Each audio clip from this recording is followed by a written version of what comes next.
Kubalas mertua yang mengancam akan membuangku jika tidak memberinya uang warisan dari ayahku, lalu aku gugat mereka tanpa ampun.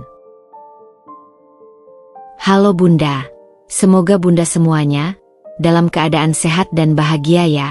Sebelum masuk ke ceritanya, jangan lupa like, komen dan subscribe channel ini ya. Selamat menonton. Langit Jakarta pagi itu cerah, terlalu cerah untuk hari seberat ini. Sinar matahari menyelinap melalui jendela kamar rawat inap, membuat debu-debu kecil berterbangan seperti partikel kesedihan yang terlihat nyata. Di tempat tidur nomor 304, ayahku terbaring kaku. Wajahnya yang biasanya penuh senyum kini pucat tak bernyawa.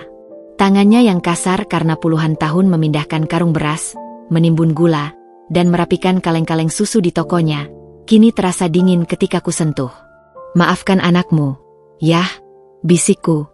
Suaraku parau. Sudah 2 hari ini aku menunggui di sini, sejak serangan jantung keduanya menghantam. Ibu telah pergi 5 tahun lalu, dan kini ayah menyusul. Aku, Erna, anak tunggal mereka, tiba-tiba menjadi yatim piatu di usia 35 tahun. Di belakangku, Mas Faris, suamiku, meletakkan tangan di bahuku. Sudah, Endea. Ayah sudah tenang sekarang. Suaranya lembut, tapi ada jarak di sana. 10 tahun pernikahan kami telah mengajarku membaca nada-nada tersembunyi dalam suaranya. Dan pagi ini, ada sesuatu yang mengganggu selain kesedihan. Anak-anak kami, Alika, 8, dan Bima, 5, dititipkan pada tetangga. Mereka terlalu kecil untuk memahami bahwa kakek yang selalu membawakan permen dan cerita itu tidak akan pernah lagi duduk di teras toko kecilnya, mengeluh tentang harga gula yang naik lagi. Prosesi pemakaman berlangsung sederhana tapi penuh penghormatan. Banyak pelanggan setia toko kelontong ayah yang datang, dari ibu-ibu tua yang sudah belanja sejak aku masih balita, sampai anak-anak muda yang biasa membeli jajanan pulang sekolah. Pak Haji itu jujur, kata seorang bapak-bapak dengan mata berkaca-kaca. Dulu waktu saya kesulitan, dia kasih utang sembako sampai 3 bulan. Mendengar itu, dadaku sesak. Ayah memang begitu. Tak pernah kaya materi, tapi kaya hati.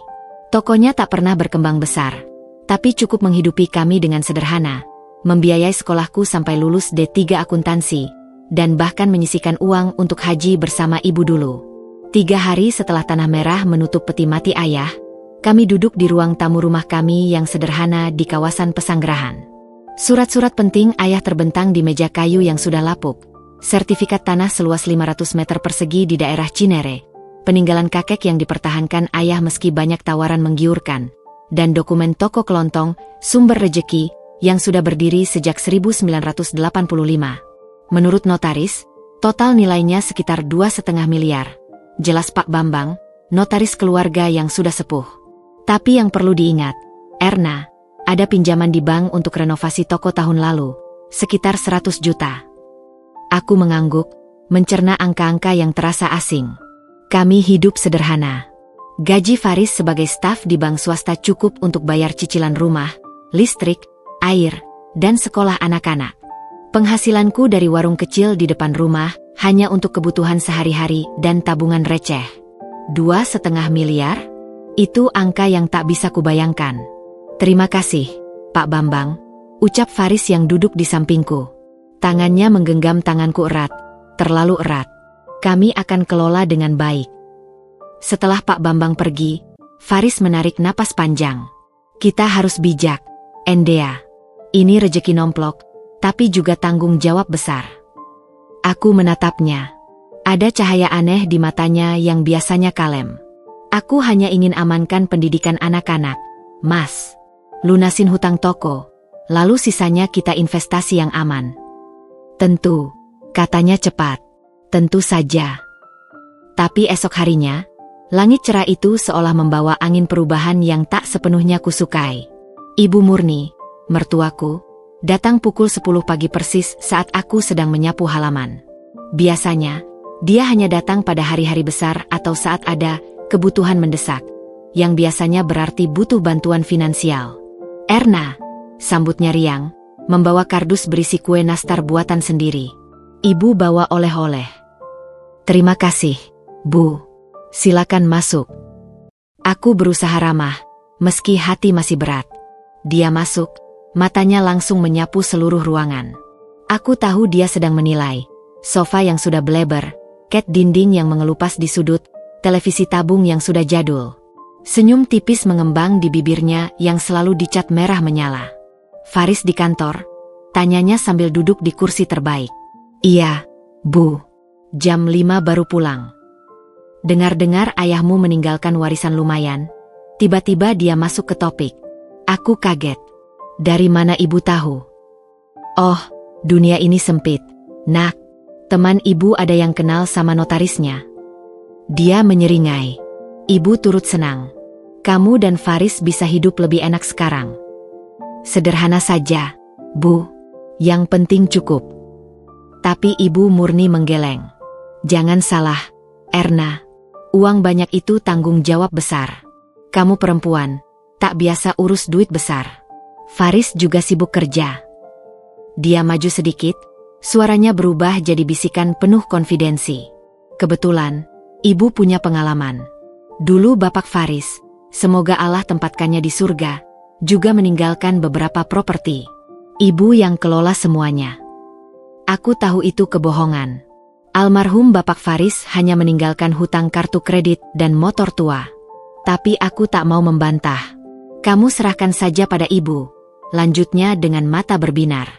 "Ibu akan kelola dengan baik. Investasikan di tempat yang aman.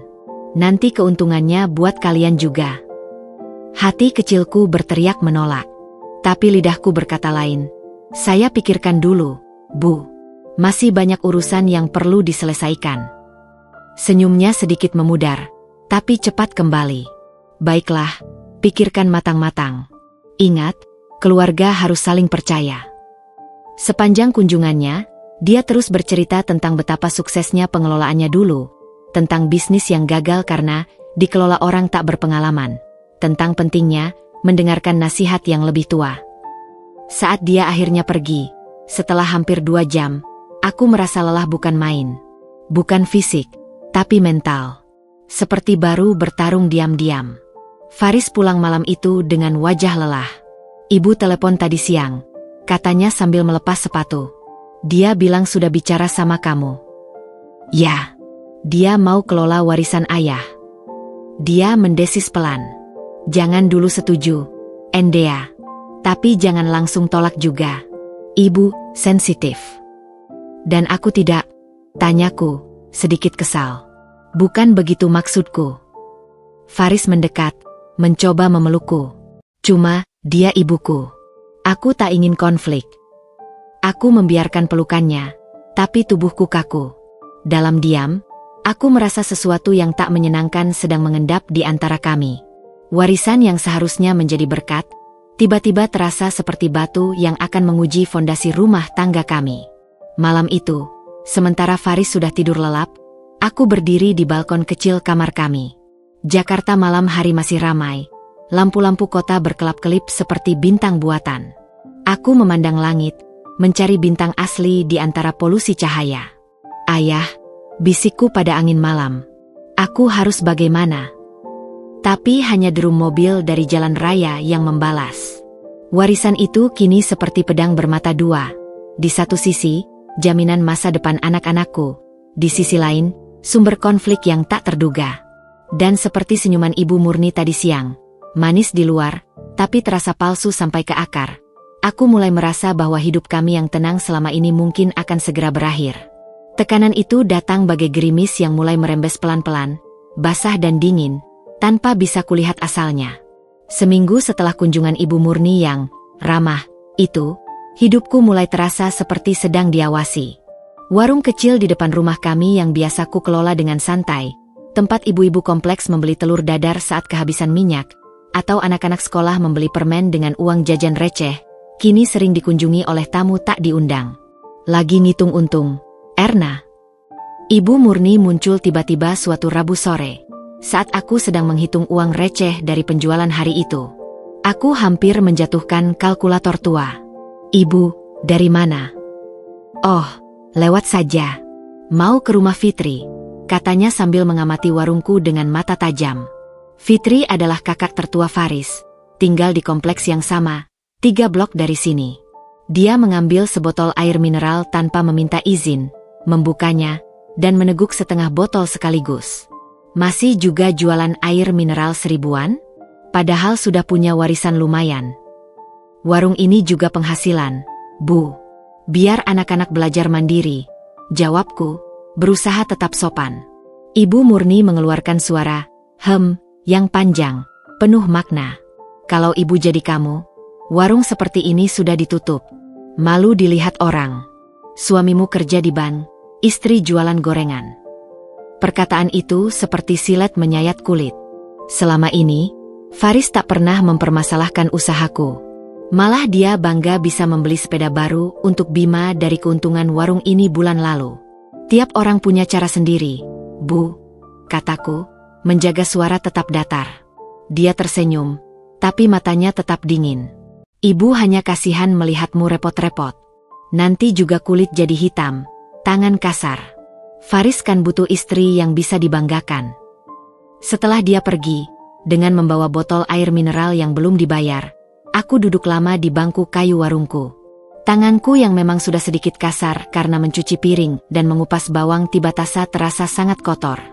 Air mata panas menggenang di pelupuk mata, tapi kuseka cepat sebelum ada pelanggan lain datang. Tekanan tidak hanya datang dari Ibu Murni. Kakak-kakak iparku mulai menunjukkan perubahan sikap yang mencolok. Fitri, yang biasanya hanya menyapa sekadarnya saat berpapasan di pasar, tiba-tiba rajin berkunjung. Dia selalu datang dengan alasan, kebetulan lewat, atau mau pinjem buku masak, padahal aku tahu dia jarang masak. Erna, Alika udah kelas 3 SD, ya? Tanyanya suatu sore sambil memandangi Alika yang sedang mengerjakan PR di meja makan. Iya, Mbak. Anakku yang bungsu, Rangga, juga sama. Tapi sekolahnya di swasta. SPP-nya per bulan 2 juta. Dia menghela napas dramatis. Suamiku lagi sepi orderan. Kadang mikir, mau pindahin Rangga ke sekolah negeri saja.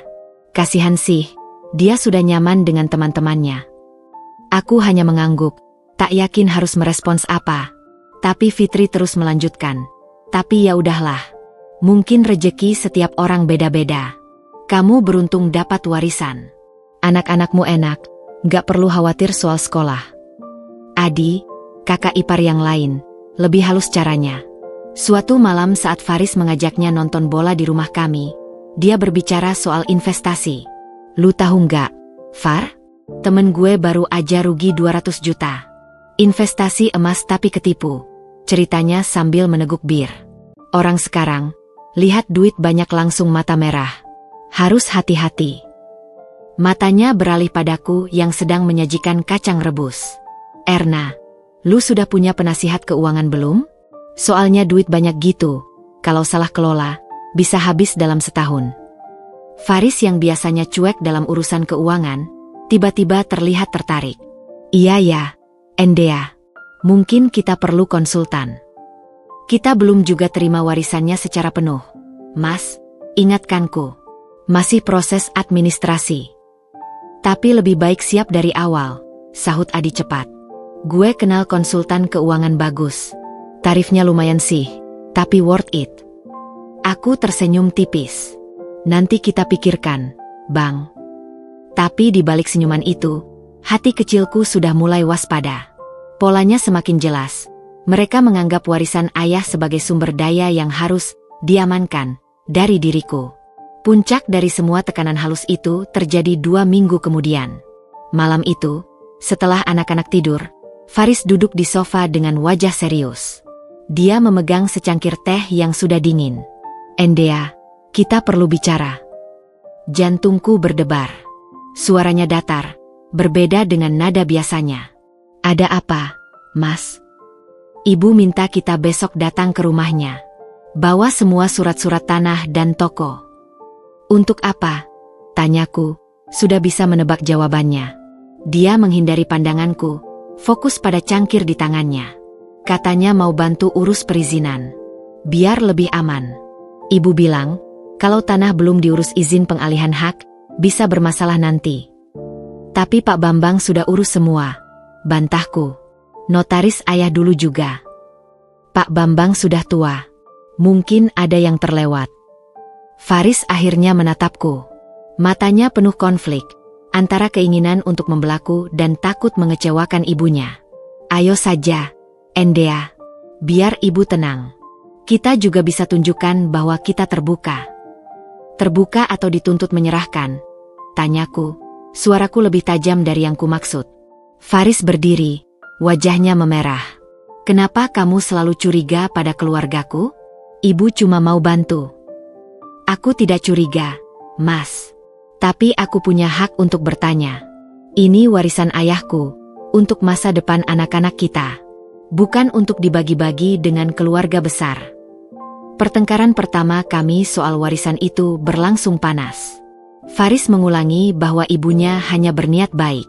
Aku bersikeras bahwa niat baik itu terasa seperti kontrol. Kami berdebat sampai larut, suara kami ditekan agar tak membangunkan anak-anak, tapi justru membuat kata-katanya semakin tajam dan menyakitkan. Aku terjepit di antara kamu dan ibuku. Akhirnya Faris berteriak pelan, tangannya mengepal. Setiap hari ibu telepon, tanya soal warisan. Fitri dan Adi juga. Mereka bilang aku lemah karena membiarkan istri mengontrol semuanya. Dan kamu percaya mereka? Air mataku akhirnya tumpah. Kita sudah 10 tahun menikah, Faris. 10 tahun. Tidakkah kamu mengenaliku? Aku pelit? Aku serakah? Aku yang selalu menyisihkan uang belanja untuk ditabung buat keluarga kita. Dia terdiam, wajahnya menunjukkan penyesalan. Aku tahu, Endea. Tapi, tekanan dari mereka berat. Mereka bilang, sebagai anak bungsu, aku selalu dimanja. Sekarang saatnya aku membalas budi. Budi dibalas dengan uang warisan orang tuaku. Tanyaku, tak percaya. Kami berakhir diam-diaman. Faris tidur di sofa. Aku di kamar, menatap langit-langit gelap sambil mendengar detak jantung sendiri yang keras. Malam itu, di keheningan rumah kami yang tiba-tiba terasa asing, aku membuat keputusan diam-diam. Aku membuka ponselku, mencari aplikasi perekam suara. Kuunduh, kuuji. Besok di rumah Ibu Murni, apapun yang terjadi, akan kurekam. Bukan karena aku ingin menjebak siapapun, tapi karena aku ingin bukti. Bukti untuk Faris yang tak percaya bahwa keluarganya bisa berniat buruk. Bukti untuk diriku sendiri, jika suatu saat keraguan mulai menggerogoti keyakinanku. Ketika fajar mulai menyingsing, aku masih terjaga. Dari balik jendela, kulihat Faris terlelap di sofa. Wajahnya masih mengernyit meski dalam tidur. Hatiku sakit melihatnya seperti itu, terkoyak antara kesetiaan pada istri dan kewajiban pada ibu. Tapi pagi itu, di sinar pertama yang menyentuh wajahku, ada tekad baru yang mengeras. Warisan ayah adalah amanah terakhirnya untukku, untuk cucu-cucunya. Aku mungkin hanya seorang ibu rumah tangga dengan warung kecil, tapi aku adalah anak Haji Mansur, pedagang yang jujur dan pekerja keras. Dan aku tidak akan membiarkan amanah itu diambil dengan paksa, dengan senyuman palsu, atau dengan tekanan halus. Besok kami akan pergi ke rumah Ibu Murni. Dan seperti prajurit yang pergi ke medan perang, aku menyiapkan senjataku yang satu-satunya, kebenaran, dan sebuah aplikasi perekam suara di ponselku yang sudah berusia 3 tahun. Angin pagi berhembus lembut membawa kabar. Pertempuran sudah dimulai. Dan pertempuran pertama ini mungkin hanya akan berupa pertemuan keluarga biasa di ruang tamu dengan kue nastar dan teh manis. Tapi dalam diam, aku sudah tahu, ini adalah awal dari sesuatu yang akan mengubah segalanya. Pagi itu, langit Jakarta tertutup awan kelabu yang pekat, seolah alam turut bersimpati pada kegelisahan yang menggerogoti diriku. Aku berdiri di depan lemari, memilih baju dengan hati-hati, bukan untuk tampil cantik, tapi untuk tampil percaya diri. Akhirnya kuputuskan mengenakan kemeja linen biru muda dan celana hitam sederhana. Rapih, tapi tidak berlebihan. Faris, di seberang kamar, mengenakan kemeja kotak-kotak kesukaannya. Wajahnya tegang seperti hendak menghadapi sidang penting. Surat-suratnya sudah lengkap, tanyanya untuk ketiga kalinya pagi itu. Sudah, Mas, jawabku singkat, memeriksa tas selempang kulit yang sudah usang. Di dalamnya, map coklat berisi semua dokumen warisan ayah, sertifikat tanah, akta notaris, surat-surat toko, bahkan fotokopi KTP ayah dan ibu yang sudah kusiapkan. Faris menarik napas dalam. Mari kita pergi. Jangan sampai telat. Di perjalanan menuju rumah Ibu Murni yang berada di kawasan Kebayoran Lama, rumah tua peninggalan almarhum Bapak Faris yang sekarang ditempati Ibu Murni sendirian. Suasana dalam mobil terasa seperti sedang mengantar jenazah. Sunyi, berat, penuh beban. Faris menyetir dengan fokus berlebihan. Kedua tangannya mencengkeram setir hingga buku-buku jarinya memutih. Aku menatap keluar jendela. Jari-jariku tanpa sadar mengetuk-ngetuk tas selempang di pangkuanku. Tiba-tiba, Faris berkata dengan suara rendah, "Aku janji, Endea. Kalau ibu benar-benar memaksa, aku akan membelamu." Aku menoleh padanya. "Janji." Dia mengangguk, rahangnya mengeras. "Janji." Tapi dalam matanya, aku masih melihat keraguan yang menggantung seperti kabut pagi. Rumah Ibu Murni adalah rumah lawas bergaya tahun 80-an, dengan pagar besi hitam yang sudah berkarat di beberapa bagian. Tapi yang mengejutkanku, di halaman sudah terparkir dua mobil. Mobil Fitri yang SUV merah, dan mobil Adi yang sedan silver. Jantungku berdegup kencang. Mereka sudah datang lebih dulu. Ini bukan sekadar pertemuan ibu dan anak, ini pertemuan keluarga besar. "Kok Fitri dan Adi sudah datang?" tanyaku, berusaha terdengar biasa saja. Faris mengernyit. Ibu tidak bilang mereka akan datang. Tapi sebelum kami sempat mendiskusikannya lebih lanjut, pintu pagu terbuka. Fitri muncul dengan senyum lebar yang tidak sampai ke matanya. Akhirnya datang juga. Kami sudah menunggu. Kami disambut di teras oleh Adi yang sedang merokok. "Hai, bro," sapanya pada Faris sambil menepuk bahunya. Tapi tatapannya padaku cepat dan dingin. Rumah Ibu Murni terasa berbeda hari ini. Biasanya agak berantakan dengan koran dan majalah lama berserakan. Sekarang rapi secara berlebihan. Kursi-kursi di ruang tamu sudah diatur melingkar.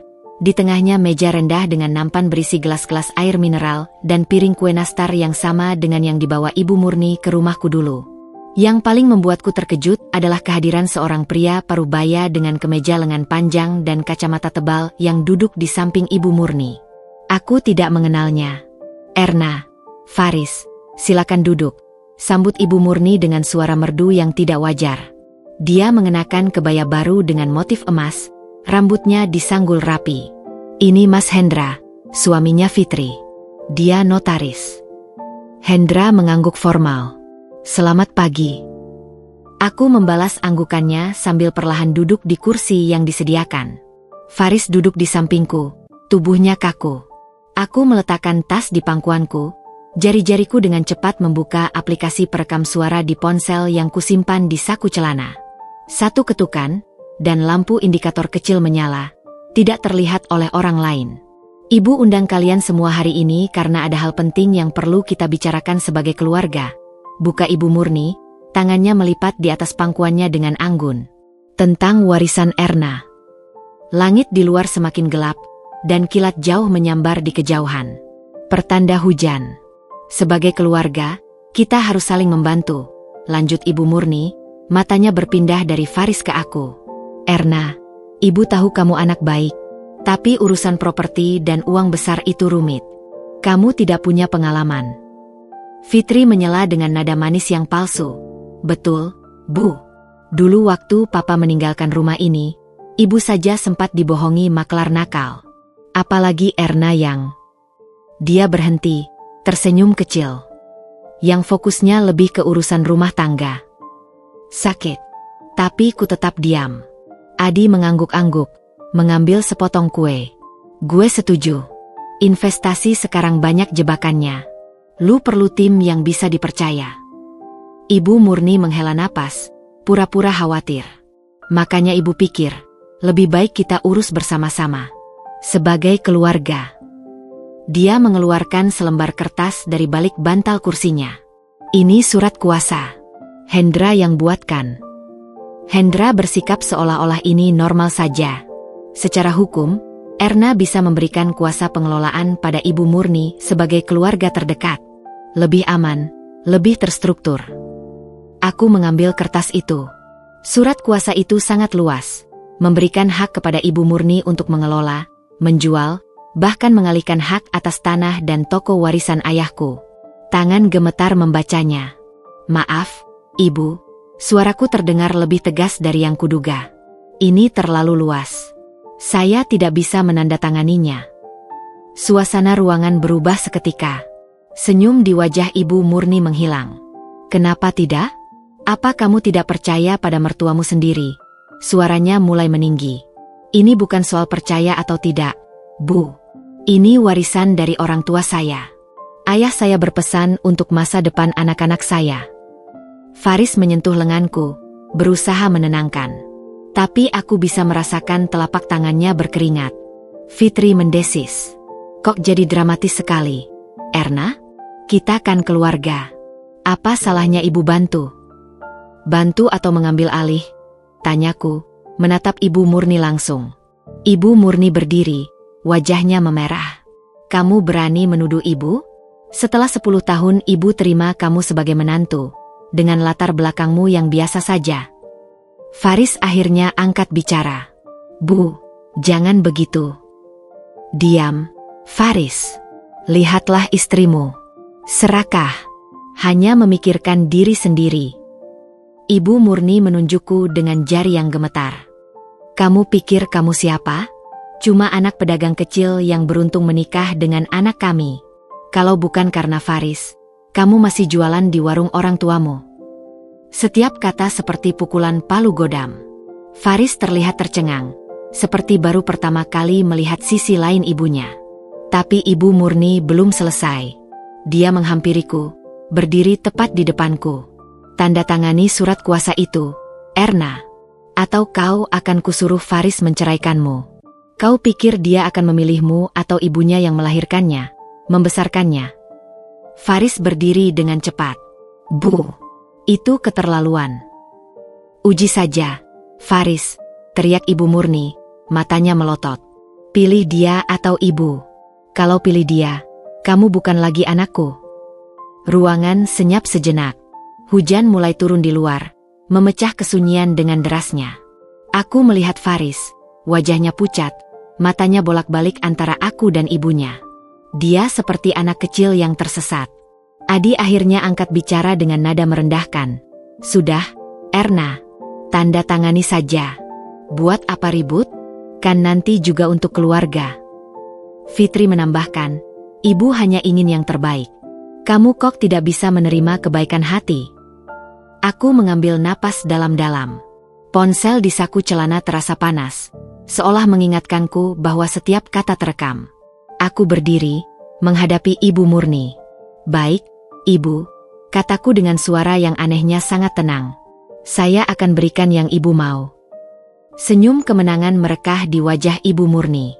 Fitri dan Adi saling pandang dengan puas. Hendra mengangguk-angguk, siap mengambil pulpen dari sakunya. Tapi aku melanjutkan, tapi tidak hari ini. Saya perlu waktu untuk memikirkan detailnya. 1 minggu. Beri saya waktu 1 minggu. Ibu Murni mengernyit, tidak yakin. Untuk apa waktu 1 minggu? Untuk berdamai dengan keputusan ini, jawabku, menatap Faris yang masih terpaku di tempatnya. Untuk bicara dengan anak-anak. Untuk menerima bahwa keluarga harus saling percaya, seperti kata ibu. Kata-kataku yang tunduk sepertinya memuaskannya. Dia mengangguk angkuh. 1 minggu. Tapi tidak lebih. Pertemuan berakhir dengan cepat setelah itu. Aku dan Faris berjalan keluar rumah dalam hujan gerimis. Tidak ada yang mengantar kami ke pintu. Tidak ada kata perpisahan. Di dalam mobil, Faris tidak segera menyalakan mesin. Dia menatap setir, bahunya naik turun. Aku tidak tahu ibu akan seperti itu, bisiknya, suaranya serak. Aku minta maaf, Endea. Aku tidak menjawab. Tangan mengeluarkan ponsel dari saku, mematikan rekaman. File audio tersimpan dengan aman. Aku memandang ke arah rumah Ibu Murni yang mulai kabur karena hujan yang semakin deras. Pulang saja, Mas, kataku. Anak-anak menunggu. Tapi dalam hatiku, tekad sudah mengeras seperti baja. 1 minggu yang kuminta bukan untuk menyerah. 1 minggu itu untuk menyiapkan senjata, menyusun strategi, dan memastikan bahwa apa yang terjadi hari ini tidak akan pernah terulang. Hujan mengguyur kaca depan mobil, membasuh debu dan kotoran. Seperti keputusan dalam hatiku, untuk membersihkan kehidupan kami dari racun yang perlahan merayap masuk dengan kedok keluarga. Pertemuan keluarga yang menegangkan itu bukan akhir. Itu hanya babak pertama dari perang yang bahkan tidak kusadari harus kutempuh. Dan kini, dengan rekaman suara di ponselku sebagai bukti pertama, aku tahu pertempuran sesungguhnya baru saja dimulai. Pulang dari rumah Ibu Murni, hujan yang turun sepanjang perjalanan seolah membersihkan udara, tapi tidak bisa membersihkan rasa getir di mulutku. Faris menyetir dalam diam, kedua tangannya masih mencengkeram setir dengan kaku. Setiap beberapa menit, dia melirikku seolah ingin berkata sesuatu, tapi lidahnya seperti terkunci. "Terima kasih," akhirnya dia berkata ketika mobil kami berhenti di lampu merah. "Untuk tetap tenang tadi." Aku menatapnya, mencari-cari apakah ada penyesalan tulus di matanya. "Aku tidak tenang, Mas. Aku hanya sedang merekam." Dia terbelalak. "Merekam? Dari saat kita masuk sampai keluar?" Aku mengeluarkan ponselku, menunjukkan file rekaman yang masih tersimpan. Setiap ancaman, setiap penghinaan. Faris menghela napas panjang. "Kamu tidak perlu sampai merekam, Endea. Itu ibuku." "Dan itulah masalahnya, Faris. Dia selalu ibumu. Tapi dia juga mertuaku. Dan yang dia lakukan tadi bukanlah perbuatan seorang ibu atau mertua." Lampu hijau menyala. Faris menginjak gas terlalu keras, membuat mobil melaju dengan sentakan. Kami tidak berbicara lagi sampai tiba di rumah. Efek dari pertemuan itu menyebar seperti virus ganas. Keesokan harinya, ketika aku membuka warung seperti biasa, suasana sudah terasa berbeda. Bu Santi, tetangga depan rumah yang biasanya ramah, hanya mengangguk singkat ketika membeli 2 butir telur. "Ini uangnya, Bu Erna," katanya tanpa senyum. "Ada apa, Bu? Kok terburu-buru?" tanyaku. Dia menghindari pandanganku. "Ah, nggak apa-apa. Lagi buru-buru saja." Sepanjang pagi, beberapa pelanggan tetap bersikap aneh, tergesa-gesa, tidak banyak bicara, atau bahkan mencari alasan untuk tidak datang. Baru ketika menjelang siang, Bu Tuti, tetangga sebelah yang lebih jujur, datang dengan wajah penuh penyesalan. "Maaf ya, Endah. Tapi kemarin ada yang bilang ke saya. Katanya kamu sedang ada masalah keluarga besar. Lebih baik tidak usah banyak berinteraksi dulu." "Yang bilang siapa, Bu?" Bu Tuti melihat ke kiri kanan sebelum berbisik. "Mbak Fitri, kakak iparmu itu. Dia bilang kamu lagi stres berat. Warisan bikin kamu jadi tidak karuan. Takut kalau kita ganggu, kamu marah-marah." Darahku mendidih. Jadi begini caranya mereka, menyerang reputasiku di lingkungan tempat kami tinggal. Membuatku terisolasi. "Saya baik-baik saja, Bu Tuti. Malah justru mereka yang..." Tapi Bu Tuti sudah mengangkat tangan. "Nggak usah dijelasin, Endah. Urusan keluarga itu sensitif. Saya cuma kasih tahu saja." Dia pergi dengan cepat, meninggalkan aku dengan perasaan dikhianati. Teknik isolasi sosial itu ternyata hanya permulaan. 3 hari setelah pertemuan, telepon di rumah kami berdering terus-menerus. Setiap kali kuangkat, selalu saja keluarga besar Faris. "Erna, ini Bibi Linda." Suara Bibi Faris yang tinggal di Bandung terdengar di telepon. "Dengar-dengar kamu lagi ada masalah sama Ibu Murni." "Bukan masalah, Bibi. Hanya perbedaan pendapat. Kamu harus nurut sama mertua, Erna. Jangan keras kepala. Faris kan anak baik. Jangan sampai kamu bikin dia terpisah dari keluarganya." Setiap percakapan sama, nasihat yang terdengar baik, tapi berisi tekanan halus. Mereka telah menyebarkan cerita versi mereka ke seluruh keluarga besar. Aku, Erna, menantu pelit yang tidak mau berbagi warisan, yang mau memisahkan Faris dari ibunya. Puncaknya adalah ketika keponakan-keponakan kami, anak Fitri dan Adi, berhenti bermain dengan Alika dan Bima. "Mama, Rangga nggak mau main sama aku lagi," keluh Alika suatu sore, mata sembab. Katanya dia dilarang sama tantenya. Bima yang lebih kecil tidak memahami sepenuhnya, tapi dia bertanya setiap hari, Kapan kita main ke rumah nenek lagi? Kok lama nggak pergi? Faris, yang mendengar semua ini, hanya bisa mengelus kepala anak-anak dengan wajah muram. Nanti, sayang. Nanti. Tapi, nanti, itu tidak kunjung datang. Dan aku tahu, di balik semua ini, ada satu orang yang mendalangi, Ibu Murni. Dia menggunakan jaringan keluarga seperti senjata, mengisolasi kami secara perlahan. Faris sendiri berubah menjadi orang asing di rumahnya sendiri. Dia pulang larut setiap hari, kadang jam 8, kadang jam 9 malam. Awalnya aku pikir dia lembur. Sampai suatu malam kudapati dia masih duduk di mobil di depan rumah, menatap kosong ke depan. Mas, kenapa nggak masuk? Tanyaku setelah mengetuk kaca jendela mobil. Dia kaget, lalu membuka pintu. Cuma mikir saja.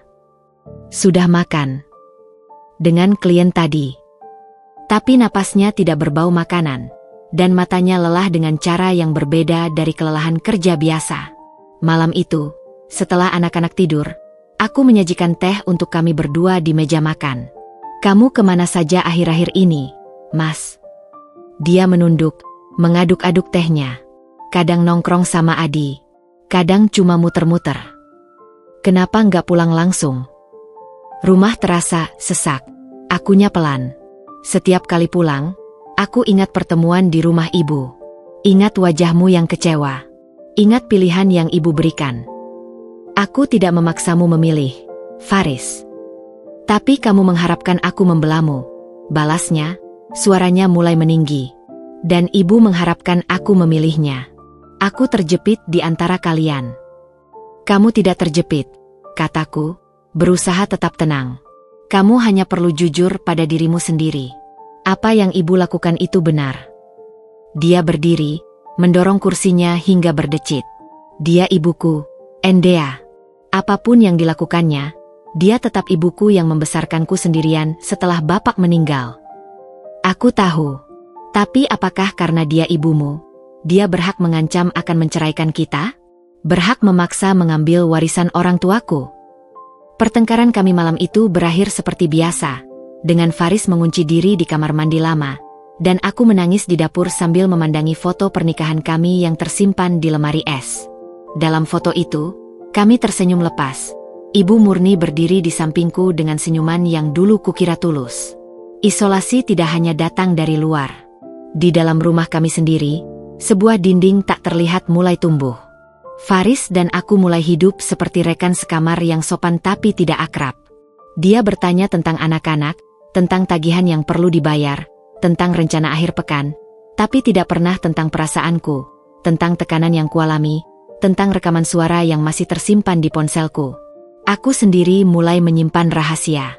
Ketika telepon Riani, teman pengacaraku, berdering suatu siang, aku menjawabnya di kamar mandi dengan suara berbisik.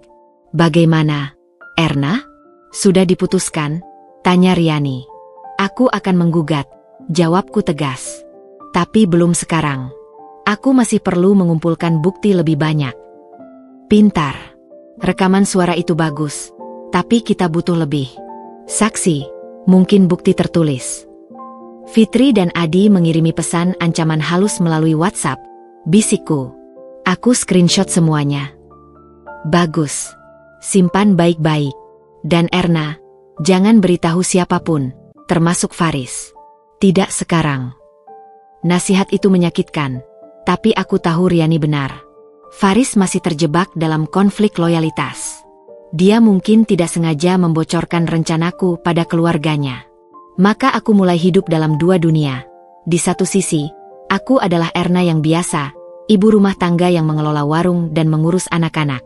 Di sisi lain, aku adalah Erna yang diam-diam menyusun bukti, mencatat setiap interaksi yang mencurigakan, dan menyiapkan gugatan yang akan mengubah segalanya.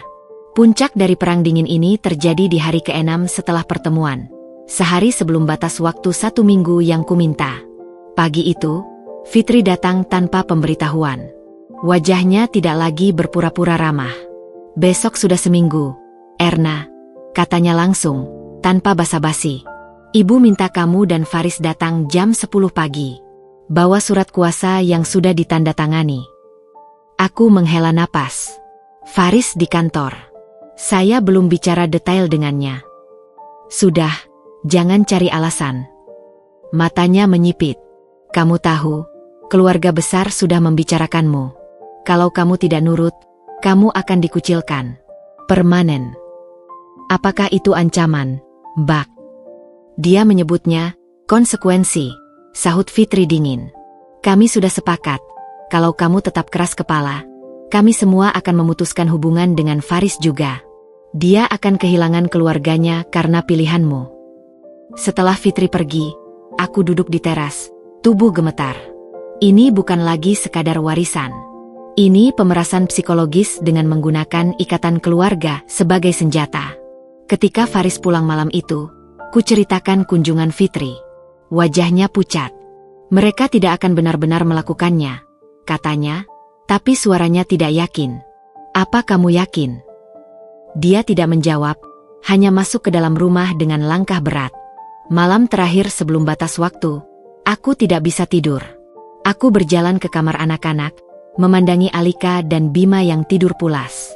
Wajah mereka polos, tidak tahu bahwa dunia dewasa penuh dengan perangkap dan pengkhianatan. Kemudian aku menuju ruang tamu, di mana Faris tertidur di sofa dengan laptop masih terbuka di pangkuannya. Dalam cahaya redup lampu jalan, wajahnya terlihat lebih tua dari usia sebenarnya. Garis-garis kekhawatiran sudah mulai muncul di sudut matanya. Aku duduk di kursi di seberangnya, memandanginya lama. Ini suamiku, laki-laki yang kucintai, ayah dari anak-anakku. Tapi dia juga anak dari perempuan yang ingin menghancurkanku. Dalam keheningan malam itu, dengan detak jam dinding sebagai satu-satunya suara, aku membuat keputusan terakhir. Besok, aku akan pergi ke rumah Ibu Murni. Tapi bukan untuk menyerah. Aku akan pergi untuk memberikan jawaban terakhirku. Dan jawaban itu adalah, tidak. Perang dingin ini akan berakhir. Tapi bukan dengan penyerahan diri. Ini akan berakhir dengan perang terbuka. Dan aku siap menghadapi konsekuensinya. Sekalipun itu berarti harus berjalan sendirian. Aku mengambil selimut dan menyelimuti Faris yang tertidur. Dia mengerang pelan, tapi tidak terbangun. Untuk sesaat, aku ingin percaya bahwa di suatu tempat dalam mimpinya, dia masih menjadi suami yang akan membelaku tanpa ragu. Tapi pagi akan datang. Dan dengan pagi, akan datang kenyataan yang harus kami hadapi. Bersama atau terpisah. Hari ultimatum itu tiba dengan langkah berat bagaikan algojo menuju tempat eksekusi. Jam menunjukkan pukul 9 pagi, tapi udara di rumah kami sudah terasa seperti tengah malam yang pekat. Aku duduk di meja makan, memandangi secangkir teh yang sudah dingin. Di depanku terbentang kertas surat kuasa itu, dokumen yang sama yang diberikan seminggu lalu. Sekarang sedikit kusut di bagian sudutnya karena terlalu sering kubuka dan kututup. Faris keluar dari kamar mandi, wajahnya pucat seperti tidak tidur semalaman. Dia mengenakan kemeja putih yang biasanya hanya dipakai untuk acara formal. Sepertinya dia juga merasa ini adalah upacara, meski upacara penyerahan diri. "Kamu sudah siap?" tanyanya, suara serak. Aku mengangguk tanpa kata. Tangan menyentuh ponsel di saku celana. Sudah kusiapkan aplikasi perekam suara. Aku juga menyimpan ponsel lain di tas dengan aplikasi perekam cadangan. Belajar dari pengalaman, aku tak mau mengambil risiko. "Erna." Faris tiba-tiba berjongkok di sampingku, memegang kedua tanganku. Matanya berkaca-kaca. Aku minta maaf. Untuk semua yang terjadi. Untuk ketidakberanianku. Jantungku berdetak kencang. Apakah ini saatnya dia akhirnya memilih? "Aku janji," lanjutnya, suara bergetar. "Setelah ini selesai, kita akan mulai baru. Aku akan lebih tegas pada ibu. Kita akan pindah, mungkin ke kota lain. Aku sudah lihat lowongan di Surabaya." Tapi di balik kata-kata manis itu, aku mendengar sesuatu yang lain, penyerahan. Dia sudah menerima bahwa aku akan menandatangani surat kuasa itu. Dia hanya berusaha membuatnya terasa lebih bisa ditelan. "Mari kita pergi," kataku berdiri, menghindari tanggapannya pada janjinya. Rumah Ibu Murni hari itu terasa seperti benteng yang sedang bersiap untuk perayaan kemenangan. Pagar depan dibuka lebar-lebar, seolah menyambut tawanan yang datang dengan sukarela. Bahkan pot-pot bunga di teras tampak lebih rapi dari biasanya. Yang membuat napasku tersendat adalah mobil-mobil yang terparkir. Bukan hanya mobil Fitri dan Adi, tapi juga beberapa mobil lain yang kukenal. Mobil sepupu Faris, mobil bibi dari pihak ayahnya. Mereka mengundang penonton untuk menyaksikan eksekusi. "Ada apa ini?" gumam Faris, wajahnya berkerut. "Pertunjukan," jawabku pendek. Begitu kami masuk, ruang tamu yang biasanya cukup untuk 5 atau 6 orang sekarang penuh dengan wajah-wajah keluarga besar Faris.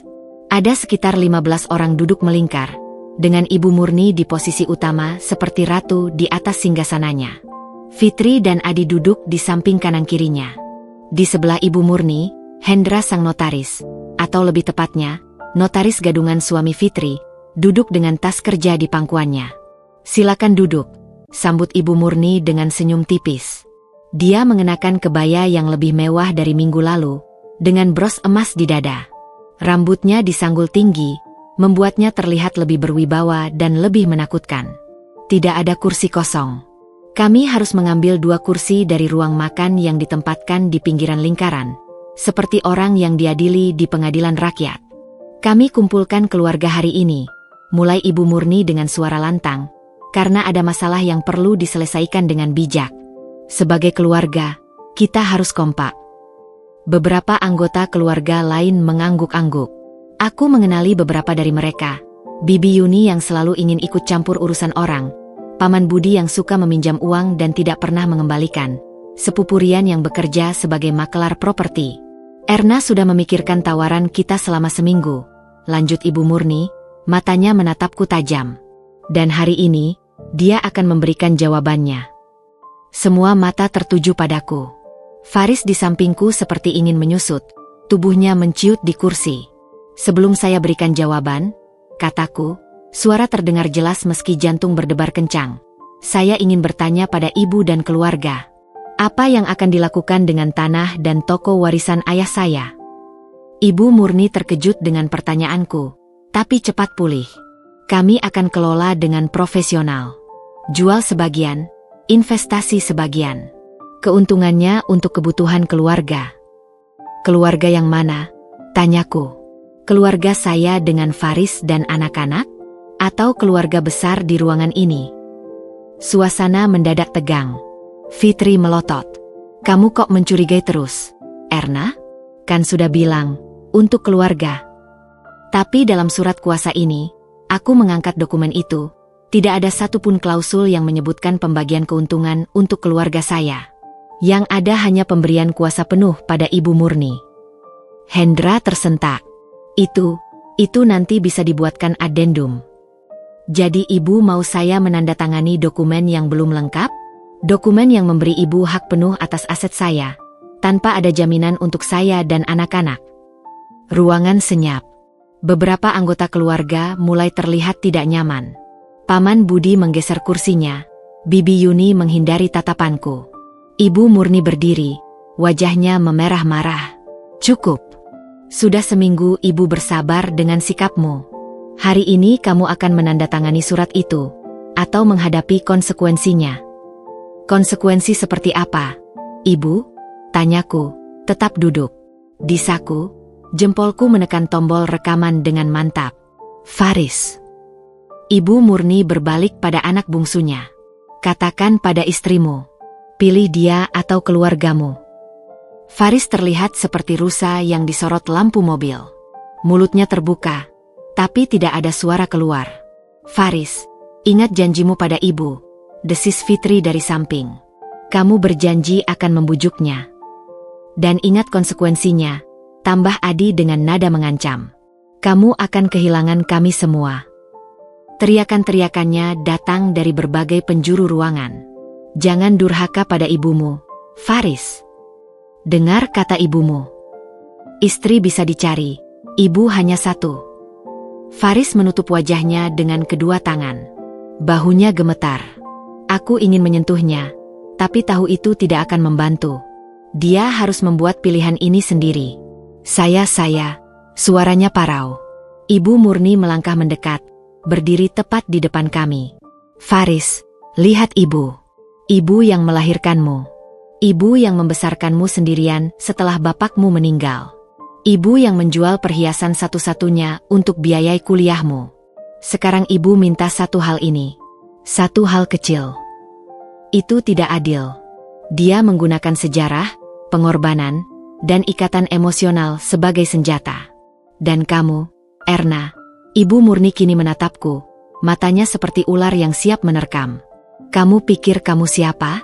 Anak pedagang kecil yang beruntung bisa menikah dengan anak keluarga terhormat.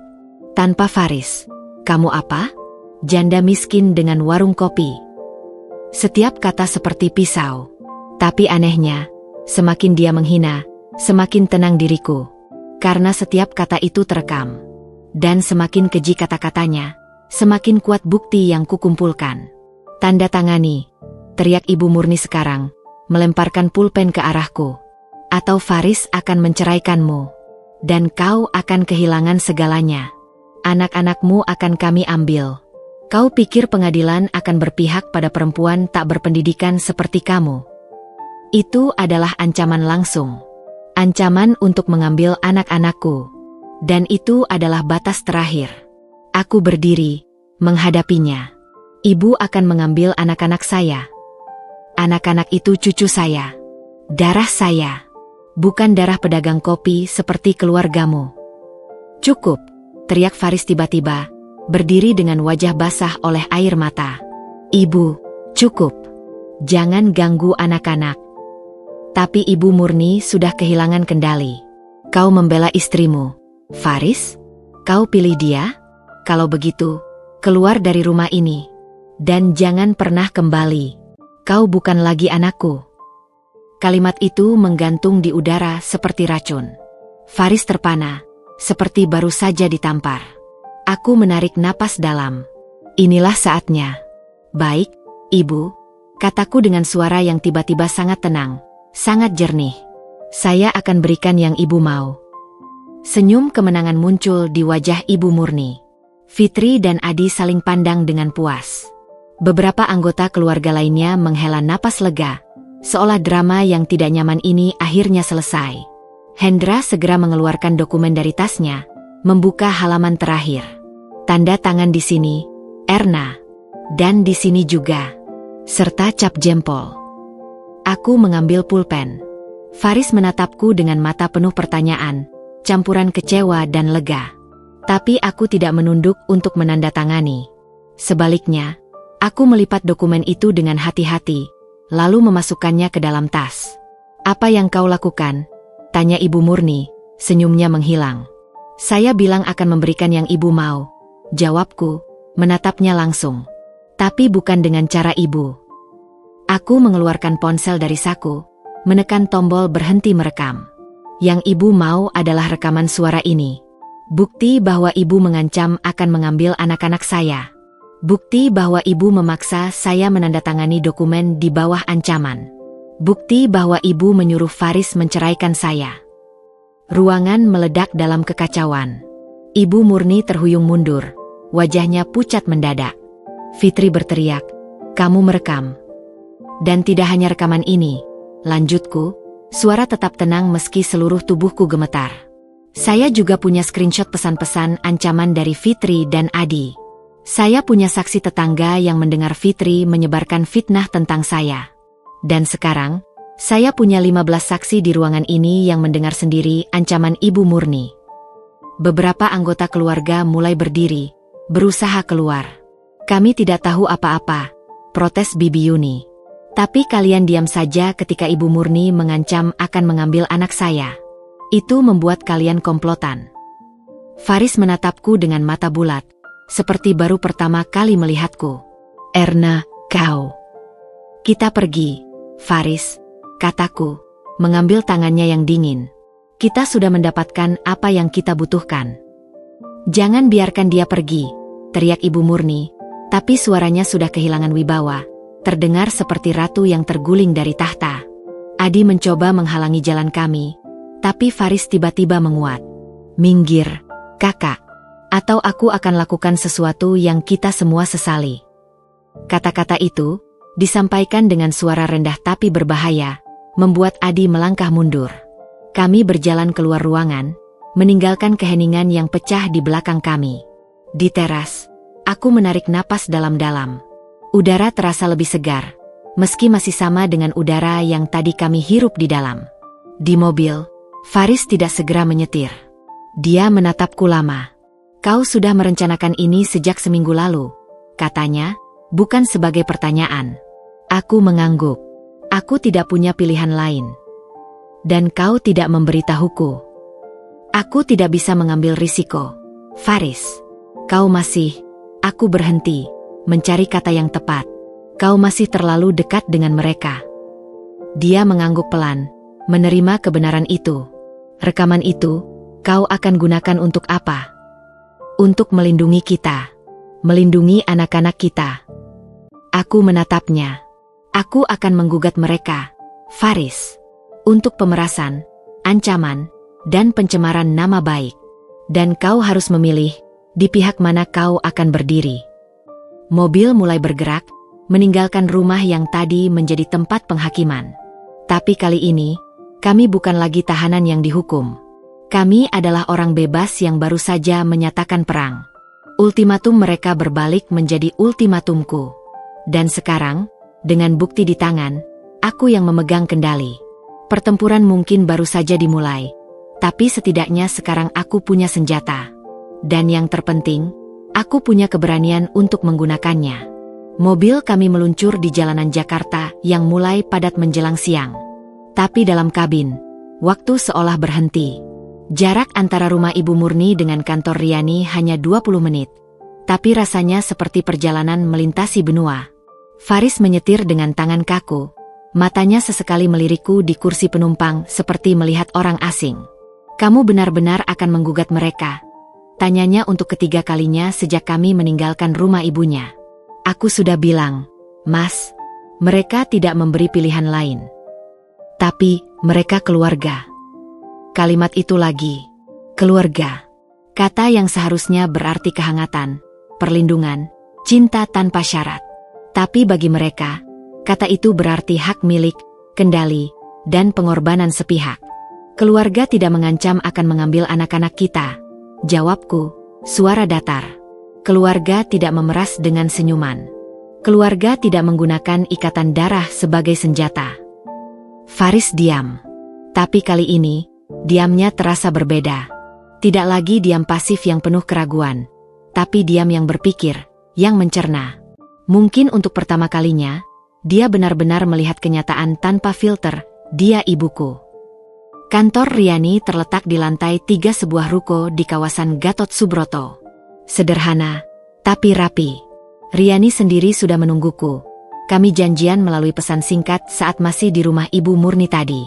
Ketika aku dan Faris masuk, matanya yang tajam langsung membaca situasi. "Erna," sambutnya, memelukku cepat. Lalu menatap Faris. "Dan ini pasti Mas Faris." Faris mengangguk kaku. "Saya Faris." "Masuklah. Saya sudah siapkan ruang rapat." Ruang rapat kecil itu hanya berisi meja panjang dan 6 kursi. Di dinding, piagam-piagam Riani tergantung rapi. Sarjana Hukum Universitas Indonesia, Magister Hukum Bisnis, berbagai sertifikasi. Aku duduk di kursi dengan punggung tegak. Sementara Faris duduk di sampingku, tubuhnya masih terlihat seperti ingin melarikan diri. "Ceritakan," kata Riani setelah kami semua duduk, meletakkan buku catatan dan pulpen di atas meja. Aku mengeluarkan ponselku. Saya merekam semua pertemuan hari ini, dari awal sampai akhir. "Putarkan." Aku memutar rekaman itu. Suara-suara di ruang Ibu Murni terdengar jelas di ruang rapat yang sunyi ini. Suara Ibu Murni yang mengancam. Suara Fitri dan Adi yang mendukung. Suara anggota keluarga lainnya yang diam, yang dengan diamnya itu menyetujui. Dan suara Faris yang tercekat, terjepit.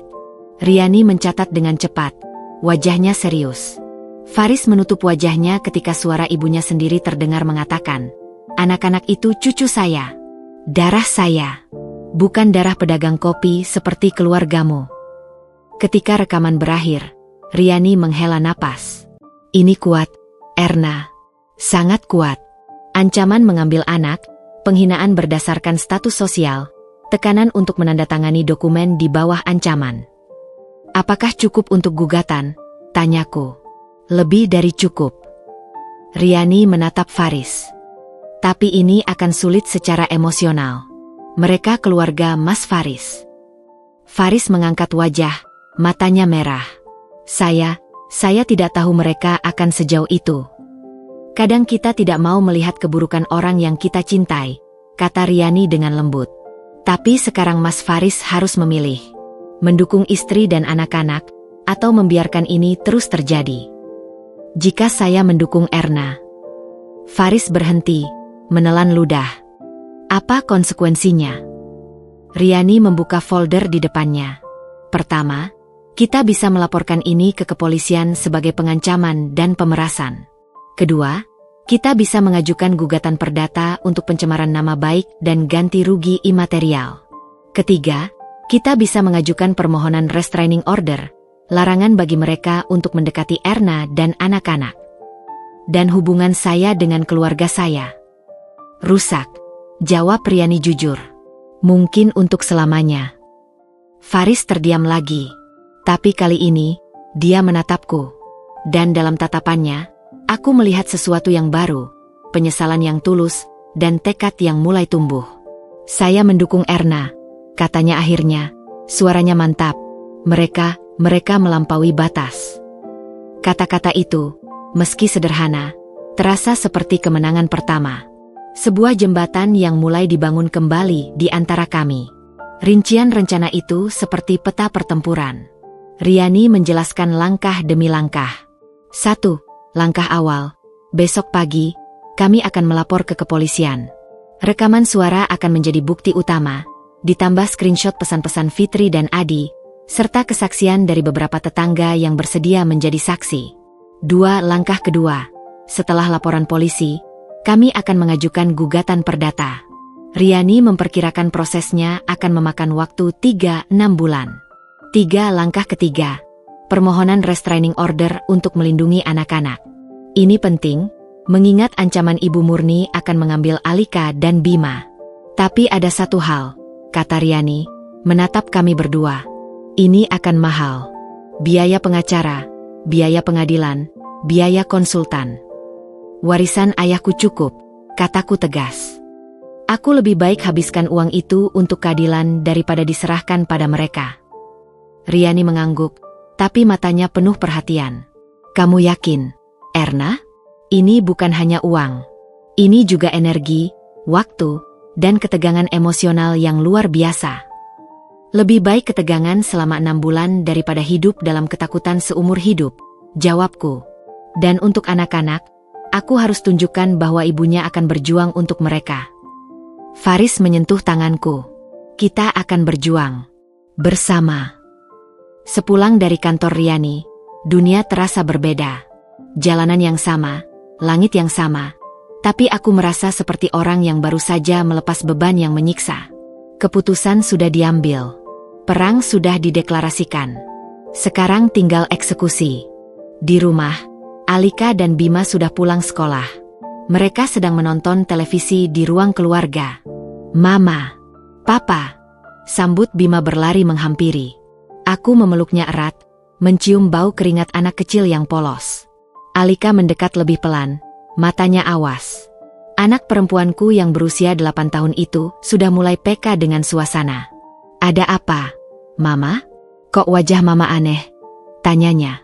Aku duduk di sofa, menarik Alika ke sampingku. Mama dan Papa ada masalah dengan keluarga Papa. Tapi jangan khawatir, kami akan menyelesaikannya. Masalah dengan nenek? Tanya Alika. Cerdasnya membuatku terkejut. Ya, sayang. Dengan nenek, Tante Fitri, dan Om Adi. Tapi mereka keluarga kita, protes Alika kecil. Faris duduk di seberang, wajahnya sedih. Kadang keluarga pun bisa berbuat salah, Alika. Dan ketika mereka berbuat salah, kita harus berani membetulkannya. Percakapan dengan anak-anak itu berat, tapi perlu. Aku tidak ingin mereka mendengar versi cerita dari orang lain terlebih dahulu. Aku ingin mereka tahu kebenaran dari mulut kami sendiri, bahwa ini tentang perlindungan, bukan tentang balas dendam. Malam itu, Setelah anak-anak tidur, Faris dan aku duduk di teras. Jakarta malam hari masih ramai, tapi di teras rumah kami, ada keheningan yang damai. Aku minta maaf, Endea, kata Faris tiba-tiba. Untuk semua ketidakberanianku. Untuk membiarkan mereka menyakitimu selama ini. Air mataku menetes. Kamu tidak sendirian, Mas. Aku juga salah, menyimpan segalanya untuk diri sendiri, tidak melibatkanmu dalam rencana. Tapi kamu benar untuk tidak mempercayaiku saat itu. Akunya dengan pahit. Aku belum siap. Aku masih terikat. Dan sekarang, dia menarik napas. Sekarang aku melihat dengan jelas. Ibuku, dia selalu manipulatif. Selalu menggunakan pengorbanannya di masa lalu untuk meminta sesuatu di masa sekarang. Aku baru menyadarinya. Itulah hal tersedih tentang pengkhianatan. Biasanya yang mengkhianati bukanlah orang asing, tapi orang yang kita percayai. Dan biasanya, kita adalah orang terakhir yang menyadarinya. Kita akan melalui ini bersama, kataku, menggenggam tangannya. Bersama, dia membalas genggamanku. Tapi sebelum, bersama, itu benar-benar terwujud. Satu ujian terakhir harus dilalui. Tengah malam, telepon Faris berdering. Dari layar, terlihat nomor Ibu Murni. Jangan angkat, bisikku. Tapi Faris menggeleng. Aku harus mendengar apa yang akan dia katakan. Dia mengangkat telepon, menyetel speaker. Ibu. Faris. Anak durhaka, teriak Ibu Murni dari seberang, suaranya melengking. Kamu berani meninggalkan ibu seperti itu? Berani membiarkan istrimu merekam ibu? Erna merekam karena ibu mengancam, Bu. Mengancam akan mengambil anak-anak kami. Anak-anak itu cucu ibu. Hak ibu lebih besar dari hakmu. Kamu cuma bapaknya, ibu neneknya. Faris menutup mata, tapi suaranya tetap tegas. Tidak, Bu. Hak sebagai orang tua lebih besar. Dan ibu tidak berhak mengancam akan mengambil mereka. Kamu pikir kamu bisa menang melawan ibu? Ibu punya lebih banyak uang, lebih banyak koneksi. Pengacaraku lebih hebat dari pengacara kalian. Kita akan lihat di pengadilan, Bu. Pengadilan? Kamu mau menggugat ibumu sendiri? Suara Ibu Murni berubah menjadi cemoohan. Kamu akan kalah, Faris. Dan ketika kalah, jangan harap ibu akan menerimamu kembali. Kamu akan jadi anak buangan. Tidak ada keluarga yang akan menerimamu. Faris menarik napas dalam. Kalau keluarga itu artinya harus mengorbankan istri dan anak-anak saya, lebih baik saya tidak punya keluarga. Klik. Ibu Murni memutuskan telepon. Dalam keheningan setelah telepon itu, Faris menangis. Bukan tangisan lemah, tapi tangisan kelegaan. Seperti seseorang yang akhirnya melepas rantai yang sudah lama membelenggu. Selamat datang di Rencana Baltik, bisikku, memeluknya. Rencana Baltik, tanyanya, mengusap air mata. Nama kode yang kuberikan. Dari negara-negara Baltik yang berhasil memisahkan diri dari kekuasaan besar. Mereka kecil, tapi punya tekad. Faris tersenyum kecil. Pertama kalinya sejak pagi. Kita memang kecil. Tapi kita punya kebenaran di pihak kita. Malam semakin larut. Tapi kami tidak tidur. Kami duduk di teras, merencanakan langkah-langkah kecil untuk hari esok. Membuat daftar saksi potensial. Menyusun kronologi kejadian. Menyiapkan mental untuk pertempuran hukum yang akan datang. Dan dalam kesunyian malam itu, sesuatu yang baru lahir di antara kami, kemitraan sejati. Bukan lagi suami istri dengan peran tradisional, tapi dua sekutu yang bersatu melawan ketidakadilan. Rencana Baltik sudah dimulai. Dan seperti negara-negara kecil yang berani melawan raksasa, kami tahu jalan ini akan berliku, penuh pengorbanan, dan mungkin berdarah-darah. Tapi kami juga tahu satu hal, kami tidak akan berjalan sendirian. Kami punya satu sama lain. Kami punya anak-anak yang perlu dilindungi. Dan yang terpenting, kami punya keyakinan bahwa kebenaran, meski seringkali harus diperjuangkan dengan air mata dan luka, pada akhirnya akan menang. Fajar mulai menyingsing di ufuk timur, membawa hari baru. Hari pertama dari perang yang tidak kami inginkan, tapi harus kami hadapi. Dan dengan cahaya pertama itu, Datanglah keberanian untuk melangkah maju, menuju pengadilan, menuju konfrontasi, menuju kebebasan. Hari persidangan pertama jatuh di awal musim hujan. Langit pagi itu kelabu, meneteskan gerimis tipis yang seolah turut berduka atas hubungan keluarga yang akan dipertaruhkan di ruang pengadilan. Aku mengenakan blazer biru tua yang kupinjam dari Riani, simbol profesionalisme yang kuharap bisa memberiku keberanian. Faris di sampingku memakai kemeja dan dasi yang sama seperti ketika kami menikah dulu. Tangan kami berpegangan erat, seperti dua pendaki yang akan meniti jembatan tali di atas jurang. Semua akan baik-baik saja, bisik Faris, tapi aku merasakan telapak tangannya basah oleh keringat. Kita punya kebenaran, jawabku, mengulangi mantra yang sudah kukatakan pada diri sendiri beratus kali sejak memutuskan untuk menggugat. Ruang sidang Pengadilan Negeri Jakarta Selatan lebih kecil dari yang kubayangkan. Kursi-kursi kayu tua tersusun rapi, bau disinfektan bercampur aroma kertas lama. Di depan, meja hakim dengan kursi tinggi yang kosong masih menunggu. Di sisi kiri ruangan, kursi untuk penggugat, kami. Di sisi kanan, kursi untuk tergugat, Ibu Murni, Fitri, dan Adi. Mereka sudah datang lebih awal. Ibu Murni duduk tegak dengan kebaya hitam bordir perak, seperti hendak menghadiri upacara duka. Fitri di sampingnya dengan wajah masam, Adi dengan kemeja putih yang membuatnya terlihat seperti karyawan bank yang rapi. Di belakang mereka, dua pengacara yang mereka sewa, pria parubaya dengan kacamata tebal dan wanita muda dengan ekspresi dingin. Ketika kami masuk, Ibu Murni tidak menoleh. Tapi Fitri melirik kami dengan tatapan penuh kebencian, sementara Adi menggeleng pelan, seolah mengatakan, "Kalian gila." "Jangan lihat mereka," bisik Riani yang duduk di sampingku. "Fokus pada hakim." Tapi itu sulit. Di ruangan ini, bukan hanya hukum yang dipertaruhkan, tapi juga sejarah 10 tahun menjadi bagian dari keluarga itu. Kenangan lebaran di rumah Ibu Murni, ulang tahun anak-anak yang dirayakan bersama, momen-momen ketika aku masih percaya mereka adalah keluargaku juga. Pukul 9 tepat, hakim memasuki ruangan. Seorang perempuan parubaya dengan wajah serius dan rambut disanggung rapi. Sidang perkara nomor 347 PDTG 2023, antara Erna Sari melawan Murniwati, dan kawan-kawan, dimulai, katanya dengan suara yang jernih dan berwibawa. Prosedur pembukaan berjalan formal. Identitas pihak-pihak diperiksa. Gugatanku dibacakan oleh panitera. Pasal-pasal tentang pemerasan, ancaman, pencemaran nama baik. Setiap kata terdengar keras di ruangan yang hening. Kemudian giliran Ibu Murni membacakan jawabannya. Pengacaranya berdiri, membacakan dokumen yang isinya menyangkal semua tuduhan. Menurut mereka, akulah yang serakah. Akulah yang memisahkan Faris dari keluarganya. Rekaman suara itu, kata mereka, diedit dan diambil di luar konteks. Mohon izin, Yang Mulia. Riani berdiri ketika diberikan kesempatan. Kami memiliki bukti bahwa rekaman tersebut asli dan utuh. Dan kami juga memiliki bukti-bukti pendukung.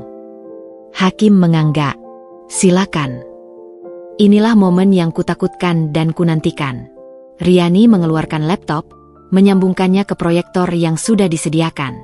Layar di dinding ruangan sidang menyala. Yang Mulia, ini adalah rekaman suara dari tanggal 24 Oktober, kata Riani. Kami akan putar bagian-bagian penting. Jantungku berdegup kencang ketika suara Ibu Murni terdengar di ruang sidang, diperkuat oleh speaker yang bagus. Tanda tangani, atau Faris akan menceraikanmu. Dan kau akan kehilangan segalanya. Anak-anakmu akan kami ambil. Suara itu bergema, keras dan jelas. Beberapa orang di ruang sidang, termasuk panitera dan jurusita, terlihat kaget. Anak-anak itu cucu saya. Darah saya. Bukan darah pedagang kopi seperti keluargamu. Di kursi tergugat, Ibu Murni mendadak pucat. Tangannya menggenggam tangan Fitri dengan kuku yang mencengkeram. Fitri sendiri terlihat ingin menyusut, menundukkan kepala. Riani mematikan rekaman. Selain itu, kami memiliki bukti pesan-pesan dari tergugat kedua, Fitriani, yang mengancam akan mengucilkan penggugat dari keluarga besar. Pesan-pesan Fitri yang kusimpan muncul di layar. Pesan yang menyebutku, pelit, tidak tahu diri, dan akan dibuat sengsara jika tidak menuruti kemauan mereka. "Berhenti!" teriak pengacara Ibu Murni tiba-tiba. "Ini melanggar privasi." Hakim mengetukkan palu. "Tenang. Bukti elektronik diperbolehkan dalam persidangan. Lanjutkan." Riani melanjutkan dengan tenang. Dia memperlihatkan screenshot percakapan WhatsApp, bukti transfer sejumlah uang dari rekening Ibu Murni ke rekening notaris gadungan, Hendra, suami Fitri, sebagai biaya pengurusan dokumen yang sebenarnya tidak pernah diurus. Satu persatu, bukti-bukti ditunjukkan. Rekaman, pesan, dokumen keuangan. Seperti kepingan puzzle yang tersusun menjadi gambar yang utuh, rencana sistematis untuk mengambil warisan dengan cara mengancam dan memaksa. Ketika giliran pihak tergugat membela diri, suasana berubah. Pengacara Ibu Murni mencoba menyerang balik. "Yang mulia, klien saya adalah seorang janda tua yang hanya ingin membantu menantunya. Rekaman itu diambil tanpa persetujuan, melanggar etika. Dan pesan-pesan itu hanyalah ungkapan kekesalan keluarga biasa." Tapi argumentasinya lemah. Hakim menanyai langsung Ibu Murni. "Ibu Murni, benarkah Ibu mengatakan akan mengambil anak-anak penggugat?" Ibu Murni berdiri dengan gemetar. Saya hanya kesal, Yang Mulia. Sebagai nenek, saya khawatir dengan cucu-cucu saya." "Tapi ini ancaman serius," tekan hakim. "Dan penghinaan terhadap keluarga penggugat sebagai pedagang kopi. Apa maksudnya?" Dia terdiam, mencari-cari kata. Fitri mencoba menjawab untuknya, tapi hakim menghentikannya. "Saya tanya ibunya, bukan Anda." Akhirnya, Ibu Murni menjawab dengan suara kecil. "Saya sedang emosi, Yang Mulia. Saya tidak bermaksud." Tapi keraguan-raguannya terlihat jelas. Bahkan hakim yang berpengalaman seperti dia bisa melihat perbedaan antara kemarahan spontan dan ancaman yang direncanakan. Saat yang paling menegangkan adalah ketika Faris dipanggil sebagai saksi.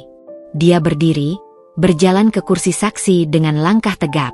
Aku melihat punggungnya yang tegang di balik kemejanya. "Bapak Faris," mulai hakim. "Sebagai suami penggugat dan anak tergugat pertama, bagaimana Bapak melihat kejadian ini?" Faris menarik napas. "Awalnya, saya tidak percaya istri saya. Saya pikir ini hanya salah paham keluarga. Tapi setelah mendengar rekaman itu, setelah melihat pesan-pesan kakak saya," suaranya tercekat, "saya menyadari bahwa keluarga saya memang bermaksud mengambil warisan istri saya dengan paksa. Dan ancaman akan menceraikan istrimu. Itu yang paling menyakitkan." Faris mengaku, matanya berkaca-kaca.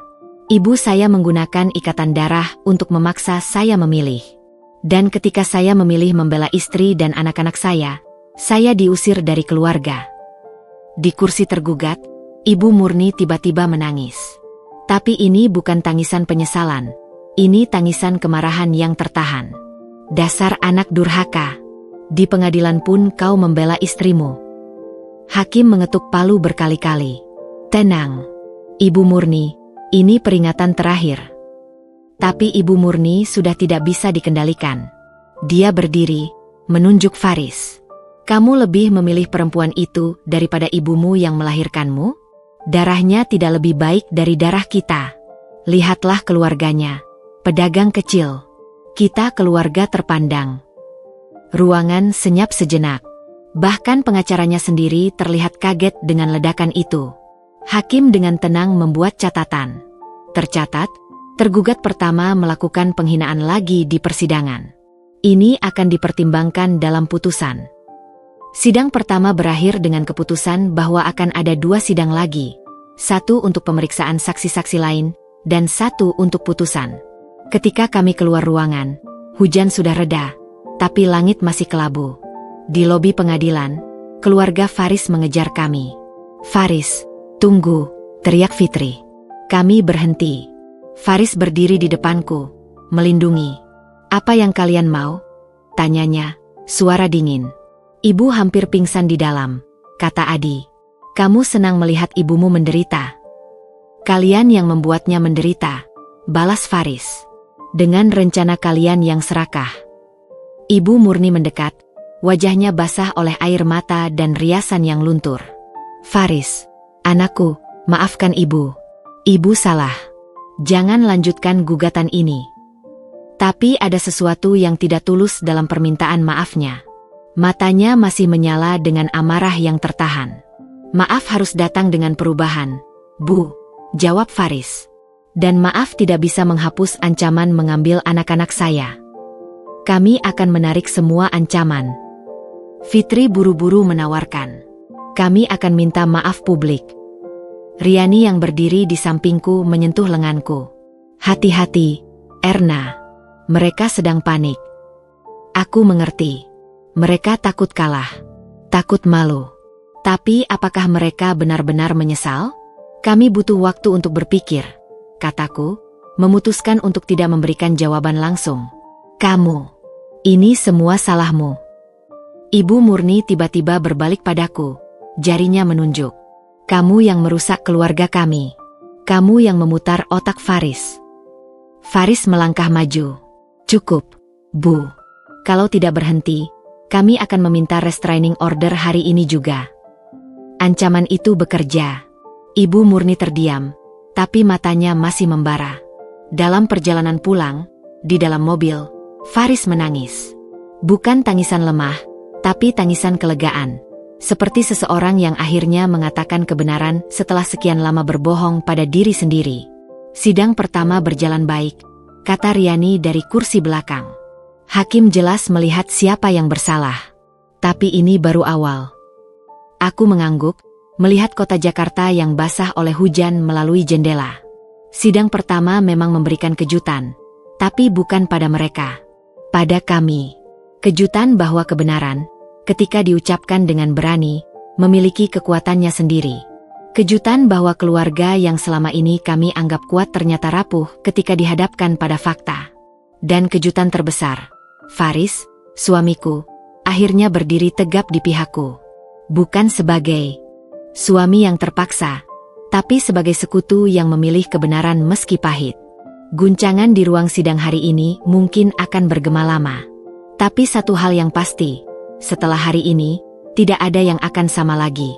Hubungan keluarga yang sudah retak mungkin tidak akan pernah bisa diperbaiki. Tapi dari reruntuhan itu, sesuatu yang baru mulai tumbuh. Harga diri yang dipertahankan, prinsip yang tidak dikompromikan, dan cinta yang diuji lalu ditemukan kembali. Hujan mulai turun lagi, membasuh jalan-jalan kota. Seperti air yang membersihkan debu, semoga keadilan juga akan membersihkan luka-luka ini. Perlahan, dengan rasa sakit, tapi pasti. Malam setelah sidang pertama, rumah kami terasa seperti kapal yang baru saja melewati badai, masih bergoyang, tapi selamat. Faris membuatkan teh chamomile, tangannya yang biasanya mantap sekarang sedikit gemetar. Kami duduk di sofa, memandangi hujan yang kembali mengguyur Jakarta di luar jendela. Kamu hebat hari ini, kataku, memegang tangannya. Dia menggeleng, mata masih berkaca-kaca. Aku harusnya sudah membelamu sejak dulu, sebelum sampai ke pengadilan. Tapi kamu akhirnya melakukannya. Itu yang penting. Kami diam beberapa saat, mendengarkan deru hujan dan detak jam dinding. Kedamaian itu rapuh, seperti kaca tipis yang bisa pecah kapan saja. Lalu telepon Faris berdering. Lagi-lagi dari Ibu Murni. Dia melihatku, minta izin dengan pandangan matanya. Aku menganggak. Mungkin ini kesempatan terakhir untuk rekonsiliasi, atau setidaknya, untuk mengetahui niat sebenarnya mereka. Faris mengangkat telepon, menyetel speaker. Ibu.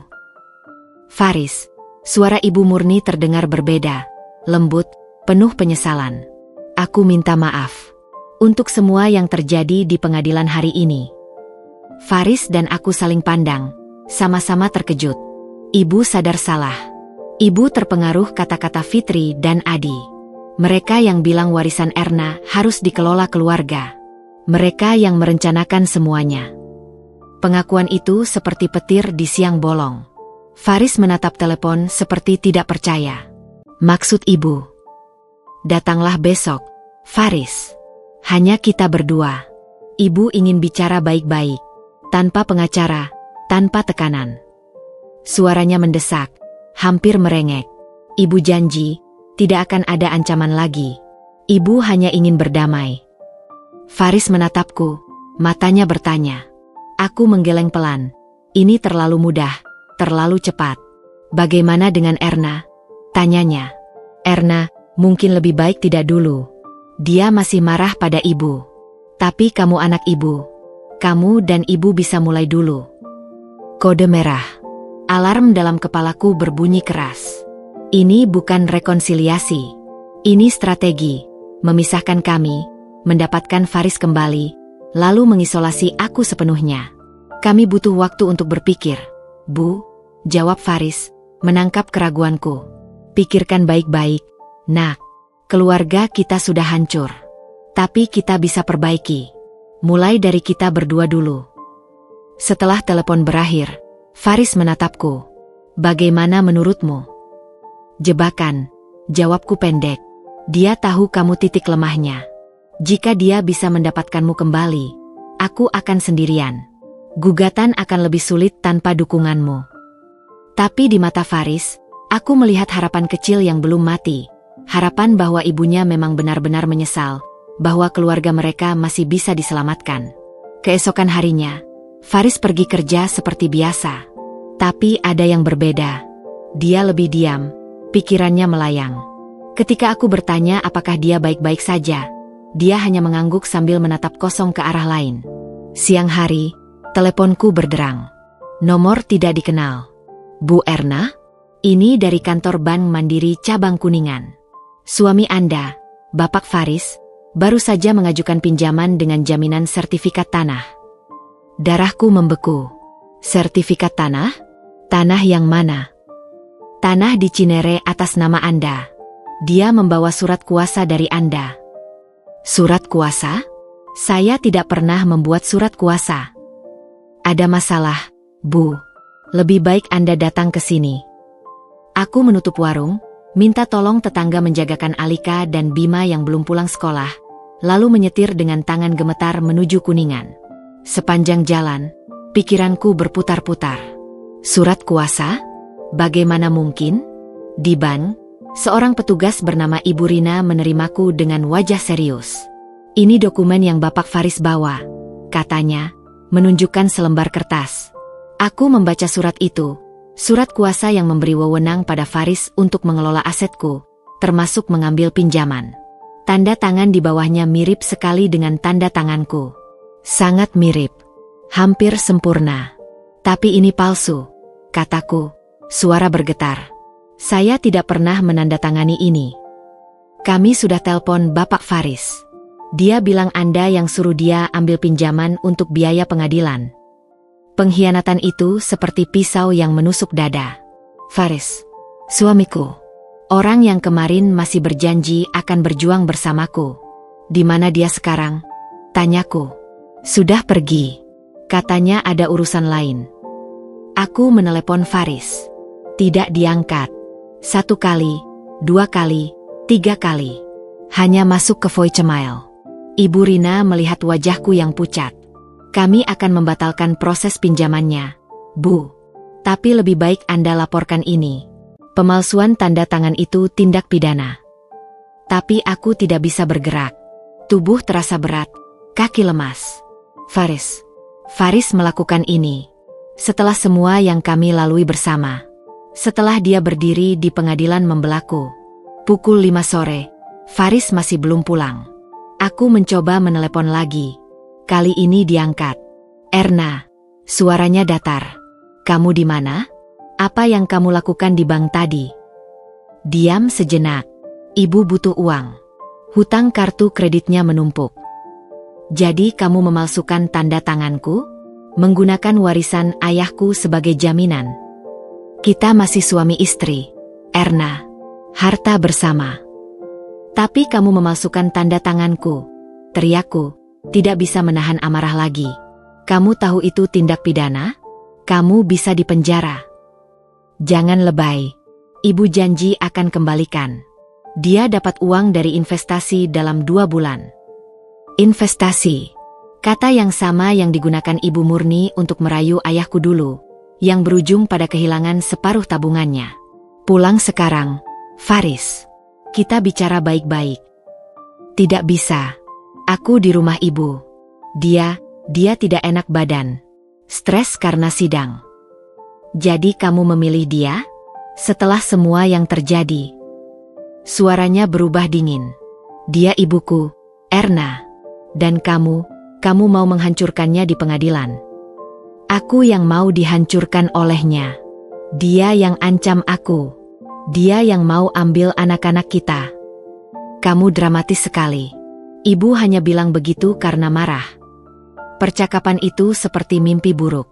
Faris yang berbeda, dingin, defensif, membela ibunya dengan fanatisme buta. Seperti minggu-minggu sebelum sidang, tapi lebih buruk. Karena sekarang dia sudah tahu kebenaran, tapi memilih untuk mengabaikannya. Kalau kamu tidak pulang malam ini, Faris, jangan harap bisa pulang lagi. Ancaman lagi? Kamu memang suka mengancam, ya? Sama seperti di pengadilan. Dia memutuskan telepon. Dan dalam sekejap, 10 tahun pernikahan kami runtuh seperti rumah kartu. Malam itu, aku tidak tidur. Aku duduk di ruang tamu, menunggu yang tidak kunjung datang. Jam menunjukkan pukul 11, kemudian 12, lalu 3 pagi. Faris tidak pulang. Pukul 4 pagi, teleponku berdering. Riani, Erna, kamu baik-baik saja? Faris baru saja meneleponku. Untuk apa? Dia minta aku menarik diri sebagai pengacaramu. Bilang ini urusan keluarga, tidak perlu dibawa ke pengadilan. Jantungku seperti diremas. Dan kamu? Tentu saja tidak. Tapi Erna, dia bilang akan jadi saksi untuk ibunya di sidang berikutnya. Pukulan itu lebih keras dari yang kubayangkan. Saksi untuk ibunya. Artinya, dia akan bersaksi bahwa rekaman itu diedit. Bahwa ceritaku dibesar-besarkan. Bahwa aku yang serakah. Kamu masih ingin melanjutkan? Tanya Riani, suara penuh perhatian. Aku tidak tahu. Ambil waktu. Tapi ingat, kita sudah sampai di sini. Mundur sekarang artinya mereka menang. Dan mereka akan lebih berani lagi. Setelah telepon dengan Riani, aku menangis. Tangisan yang dalam, dari dasar jiwa yang terluka. Bukan karena takut menghadapi ibu murni sendirian. Tapi karena Faris, orang yang kucintai, orang yang kupercaya, ternyata bisa berubah menjadi musuh dalam semalam. Pagi hari, Faris masih belum pulang. Tapi dia mengirim pesan. Aku akan ambil barang-barangku besok. Aku tinggal di rumah ibu dulu. Untuk sidang, aku akan cerita yang sebenarnya pada hakim. Ibu tidak sejahat yang kamu gambarkan. Kamu yang salah paham. Aku membalas, kalau kamu jadi saksi untuk ibumu, kita selesai. Tidak ada jalan kembali. Dia tidak membalas. Sepanjang hari, aku berjalan seperti robot. Menyiapkan sarapan untuk anak-anak, mengantar mereka sekolah, membuka warung. Tapi pikiran terus kembali pada pengkhianatan Faris. Bagaimana bisa? Apa yang terjadi semalam di rumah Ibu Murni? Apa yang dia katakan padanya? Sore hari, ketika anak-anak sudah pulang, Alika bertanya, Mama, Papa kok nggak pulang-pulang? Papa ada urusan di rumah nenek. Jawabku, berusaha tersenyum. Tapi kan Mama lagi masalah sama nenek. Kenapa Papa di sana? Pertanyaan polos dari anak 8 tahun itu menusuk. Ya, kenapa? Kenapa Faris memilih berada di sana, bersama orang-orang yang ingin menghancurkan ibunya? Malam itu, aku menelepon Riani lagi. Sidang masih akan berjalan. Ya, tapi tanpa Faris sebagai saksi kita, akan lebih sulit. Dan jika dia menjadi saksi mereka. Lanjutkan, potongku. Aku akan menghadapi mereka sendirian. Kamu yakin? Lebih baik sendirian dengan kebenaran, daripada bersama dengan kebohongan. Keesokan harinya, seperti janjinya, Faris datang mengambil barang-barangnya. Dia datang siang hari saat anak-anak masih sekolah. Wajahnya pucat, matanya menghindari tatapanku. Aku hanya ambil baju dan barang pribadi, katanya, masuk tanpa menatapku. Kenapa, Faris? Kenapa kamu berubah? Dia berhenti, tapi tidak menoleh. Ibu mau bunuh diri. Malam itu, Dia pergi pil-pil di tangannya. Bilang kalau aku tidak tinggal bersamanya, dia tidak punya alasan hidup lagi. Pelajaran emosional klasik. Dan Faris, dengan ikatan anak yang dalam, terjebak di dalamnya. Jadi kamu memilih menyelamatkan ibumu dengan mengorbankan kita. Dia butuhku sekarang. Kamu kuat. Kamu bisa menghadapi semuanya sendirian. Kata-kata itu seperti mengatakan, kamu tidak perlu aku. Ibuku lebih perlu. Dan itu menyakitkan lebih dari segalanya. Kalau kamu pergi sekarang, kataku, suara bergetar, jangan harap bisa kembali. Dia akhirnya menoleh, matanya berkaca-kaca. Aku minta maaf, Erna. Tapi dia ibuku. Dan aku istrimu. Janji pernikahanmu dengan siapa? Tapi dia tidak menjawab. Dia masuk ke kamar, mengemasi barang-barangnya dengan cepat. Setengah jam kemudian, dia keluar dengan 2 koper. Kapan kamu akan cerita pada anak-anak? Tanyaku. Aku akan telepon mereka. Jangan. Mereka masih kecil. Mereka tidak akan mengerti. Dia mengangguk, lalu berjalan ke pintu. Di ambang pintu, dia berhenti. Aku masih mencintaimu, Endea. Tapi tidak cukup, jawabku, menutup pintu sebelum air mataku tumpah. Dan seperti itu, dia pergi. Suamiku, ayah dari anak-anakku, sekarang menjadi bagian dari tim lawan di pengadilan. Pengkhianatan itu bukan hanya tentang memalsukan tanda tangan atau pindah rumah. Itu tentang memilih sisi ketika kebenaran sudah jelas. Tentang meninggalkan orang yang berjanji akan dilindungi. Tentang mengkhianati kepercayaan yang sudah dibangun 10 tahun. Malam itu, aku tidur sendirian di tempat tidur kami untuk pertama kalinya sejak menikah. Di sebelahku kosong. Tapi anehnya, meski sendirian, aku tidak merasa lemah. Justru sebaliknya, aku merasa lebih kuat. Karena sekarang aku tahu, pertempuran ini benar-benar pertempuranku sendiri. Dan aku akan menang, bukan untuk membalas dendam, tapi untuk membuktikan bahwa kebenaran tidak membutuhkan banyak orang. Cukup satu orang yang berani. 6 bulan setelah sidang pertama, putusan akhirnya turun. 6 bulan yang terasa seperti 6 tahun. Bulan-bulan di mana aku belajar menjadi ibu tunggal, pengusaha tunggal, dan penggugat tunggal. 6 bulan tanpa Faris, kecuali kunjungan singkatnya setiap 2 minggu untuk bertemu anak-anak dengan pengawasan dariku. 6 bulan di mana aku belajar bahwa kekuatan terbesar datang bukan dari dukungan orang lain, tapi dari keyakinan pada diri sendiri. Hari pengumuman putusan itu cerah. Terlalu cerah untuk hati yang syarat dengan kecemasan. Aku mengenakan blazer biru tua yang sama seperti di sidang pertama, seperti sebuah ritual. Riani menjemputku. Wajahnya tegas tapi matanya menunjukkan kelelahan setelah berbulan-bulan berjuang. Apapun hasilnya, kamu sudah menang, Erna, katanya dalam perjalanan ke pengadilan. Kamu berani menghadapi mereka. Itu yang terpenting. Tapi aku tahu dia khawatir. Faris akhirnya memang menjadi saksi untuk ibunya, meski kesaksiannya goyah dan penuh keraguan. Tapi tetap saja, anak yang bersaksi membela ibunya adalah senjata emosional yang kuat. Ruang sidang terasa lebih penuh dari sebelumnya. Ibu Murni hadir dengan kedua anaknya, Faris dan Adi. Fitri tidak datang, katanya sedang sakit. Tapi menurut gosip yang kudengar, suaminya Hendra menghadapi masalah sendiri karena praktik notaris gadungannya terbongkar. Faris duduk di barisan belakang, tidak bersama ibunya. Ketika matanya bertemu dengan mataku, dia cepat memalingkan muka. Tapi aku melihat sesuatu yang baru di wajahnya. Penyesalan? Kelelahan? Aku tidak tahu lagi. Aku sudah berhenti mencoba membacanya. Ibu Murni sendiri terlihat 10 tahun lebih tua. Rambutnya yang biasanya dicat rapi sekarang ada uban yang terlihat. Dan posturnya yang biasanya tegak sekarang sedikit membungkuk. Tapi matanya masih menyala dengan api yang sama. Api kebencian yang tidak pernah padam. Hakim yang sama memasuki ruangan. Wajahnya tidak menunjukkan ekspresi apa-apa, profesional dan dingin. Setelah memeriksa bukti-bukti dan mendengarkan kesaksian dari semua pihak, mulai hakim dengan suara tenang, pengadilan memutuskan. Aku menggenggam tangan Riani. Jantung berdebar kencang. Bahwa tergugat pertama, Murniwati, Terbukti melakukan tindakan pemerasan dan ancaman sebagaimana diatur dalam pasal 368 KUHP. Suara hakim terus bergema. Pasal per pasal. Ibu Murni dinyatakan bersalah. Fitri dan Adi juga. Dan yang paling mengejutkan, Faris, sebagai saksi yang memberikan kesaksian palsu untuk melindungi ibunya, juga disebut dalam putusan meski tidak sebagai tergugat.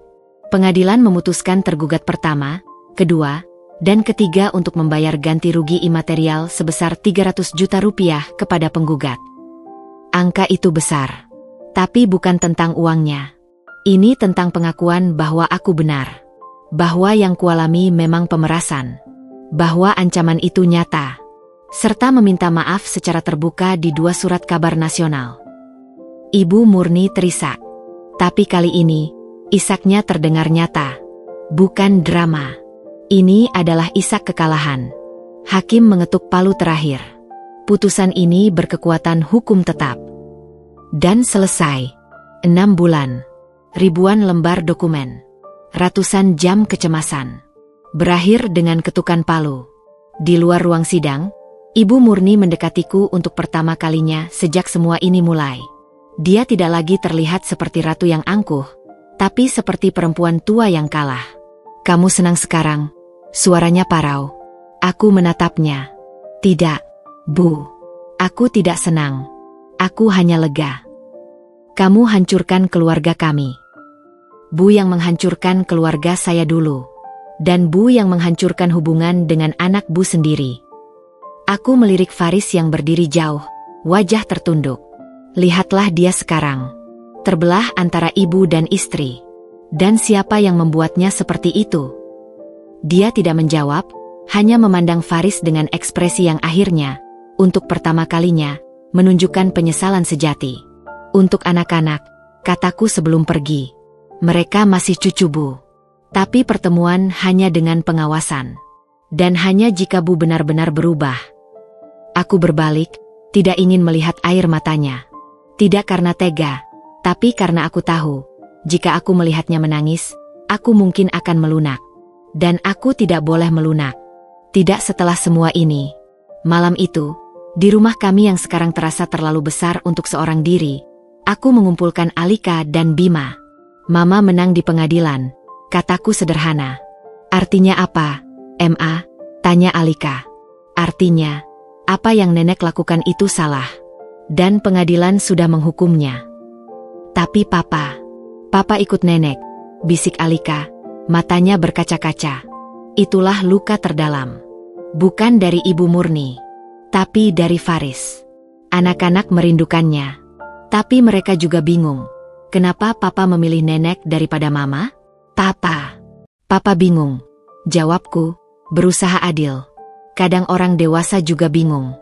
Tapi yang penting, kita bertiga akan baik-baik saja. Kita tetap keluarga, kan, Ma? Tanya Bima, memegang tanganku. "Tentu, sayang. Keluarga tidak harus lengkap. Yang penting saling mencintai." 3 hari setelah putusan, uang ganti rugi masuk ke rekeningku. 300 juta. Aku menyisihkan sebagian untuk biaya sekolah anak-anak, sebagian untuk memperluas warung menjadi kafe kecil, dan sebagian disumbangkan ke panti asuhan, atas nama ayahku, yang pasti akan bangga melihat putrinya tidak menjadi pahit meski diperlakukan pahit. Permintaan maaf Ibu Murni muncul di 2 koran nasional, seperti yang diharuskan pengadilan. Pendek, tapi jelas. "Saya, Murniwati, meminta maaf pada Ernasari atas segala ancaman dan tekanan yang saya lakukan." Tidak ada tambahan. Tidak ada penjelasan. Tapi cukup. Yang lebih mengejutkan adalah apa yang terjadi sebulan kemudian. Faris mengetuk pintu rumah kami pada suatu Sabtu pagi. Dia terlihat kurus. Matanya lelah. "Boleh kita bicara?" tanyanya. Aku mengizinkannya masuk. Anak-anak sedang di rumah teman. Jadi kami benar-benar sendirian untuk pertama kalinya sejak dia pergi. Ibu dirawat di rumah sakit," katanya langsung. "Jantung. Dokter bilang karena stres." Aku mengangguk, tidak tahu harus berkata apa. Dia minta maaf. Yang sebenarnya. Faris menarik napas. Dia bilang, "Dia iri padamu. Irimu punya ayah yang meninggalkan warisan, suami yang baik, anak-anak yang lucu. Sementara dia ditinggal suami dengan hutang, anak-anak yang hanya memanfaatkannya. Aku tidak tahu itu. Dia selalu menyembunyikannya. Kesombongan adalah tamengnya. Faris menatap tangannya. Aku juga minta maaf, Endea. Untuk semuanya. Untuk memalsukan tanda tanganmu. Untuk meninggalkanmu. Untuk tidak membelamu ketika kamu paling butuh. Air mataku akhirnya tumpah. Air mata yang sudah ditahan 6 bulan. Kenapa sekarang baru bilang? Karena aku baru mengerti. Tinggal bersama ibu selama 6 bulan itu seperti melihat bayangannya sendiri. Dia marah pada dunia. Dan aku menjadi seperti itu juga. Marah padamu karena berani melawannya. Marah karena kamu menunjukkan keberanian yang tidak kupunya. Dia mengeluarkan selembar kertas dari tas. Ini surat pernyataan. Aku mengakui bahwa aku memalsukan tanda tanganmu. Dan surat ini akan kuserahkan ke pengadilan sebagai bukti tambahan jika kamu mau menuntutku. Aku mengambil surat itu, membaca kalimat-kalimat pengakuannya. Jujur, telanjang, tanpa pembelaan. Aku tidak akan menuntutmu, Faris. Tapi kita tidak bisa kembali seperti dulu. Dia mengangguk, wajahnya menyeringai sakit. Aku tahu. Kepercayaan itu seperti kaca. Sekali pecah, meski direkatkan, retakannya tetap terlihat. Tapi untuk anak-anak, lanjutku. Mereka butuh ayahnya. Kamu bisa menjenguk mereka kapan saja, tanpa pengawasan. Asalkan kamu benar-benar berubah. Janji, katanya, matanya berbinar sedikit. Aku sudah daftar konseling. Untuk belajar menjadi lebih tegas. Untuk belajar membedakan antara menghormati orang tua dan membiarkan diri dimanipulasi. Bulan-bulan berikutnya berjalan perlahan. Seperti luka yang sembuh sedikit demi sedikit. Warung kecilku berkembang menjadi Kopi Cerita Erna. Tempat ibu-ibu kompleks tidak hanya belanja, tapi juga nongkring, berbagi cerita. Aku bahkan mulai menyediakan layanan konsultasi hukum dasar. Dari pengalaman pahitku sendiri, aku belajar bahwa banyak perempuan yang mengalami hal serupa tapi takut melawan. Ibu Murni memang dirawat di rumah sakit selama 2 minggu. Aku tidak menjenguknya. Tapi aku mengirimkan bunga sederhana, dengan kartu, untuk kesembuhan. Dari cucu-cucu Anda. Itu bukan pengampunan. Tapi juga bukan kebencian. Itu netralitas. Sebuah batasan yang sehat. Faris mulai rutin menjenguk anak-anak. Awalnya canggung, tapi perlahan mereka menemukan ritmenya. Dia tidak lagi tinggal di rumah Ibu Murni, tapi menyewa kos kecil dekat kantornya. Dia pindah kerja ke Surabaya seperti yang pernah dijanjikan. Tapi kali ini, bukan untuk lari dari masalah, tapi untuk awal yang baru. Suatu sore, 6 bulan setelah putusan, aku duduk di teras Kopi Cerita Erna yang sudah diperluas. Langit Jakarta berwarna jingga, indah dalam kesederhanaannya. Alika dan Bima sedang mengerjakan PR di meja dekat jendela. Faris ada di sana, bukan sebagai suami, tapi sebagai ayah yang membantu anak-anaknya belajar matematika. Riani datang, membawa kue ulang tahun. Selamat ulang tahun, pejuang, katanya sambil memelukku. Aku tersenyum. Ulang tahun ke-36. Setahun yang penuh badai. Tapi seperti kata ayahku dulu, setelah hujan terberat, bumi justru paling subur. Aku mungkin tidak lagi memiliki pernikahan yang utuh. Tapi aku memiliki diri sendiri yang lebih kuat. Anak-anak yang tahu ibunya akan berjuang untuk mereka. Bisnis kecil yang tumbuh dari ketekunan. Dan yang terpenting, damai. Damai yang datang bukan karena menang perang, tapi karena berani berperang ketika harus. Faris menatapku dari seberang ruangan, tersenyum kecil. Aku membalas senyumnya. Tidak lagi dengan cinta romantis, tapi dengan pengertian baru. Kami adalah 2 orang yang pernah saling mencintai, saling melukai, dan sekarang belajar untuk menjadi orang tua terbaik untuk anak-anak kami. Malam itu, setelah semua pulang, aku berdiri di balkon kamar. Jakarta berkelap-kelip di bawah. Aku ingat malam serupa setahun yang lalu, ketika aku merencanakan rencana Baltik sendirian. Kini, Aku tidak sendirian lagi. Aku punya diri sendiri yang telah terbukti kuat. Aku punya anak-anak yang bangga pada ibunya. Aku punya komunitas kecil yang mendukung. Kemenangan di pengadilan memang pahit. Tapi dari kepahitan itu, tumbuh kebijaksanaan. Dari kehancuran, tumbuh kekuatan baru. Dan dari pengkhianatan, tumbuh pengertian tentang siapa dirimu sebenarnya ketika tidak ada yang berdiri di sampingmu. Aku, Erna, anak pedagang kelontong, istri yang hanya ibu rumah tangga, telah menjadi pejuang yang tidak mengenal dirinya sendiri. Dan itu, mungkin, adalah warisan terbesar yang ayahku tinggalkan.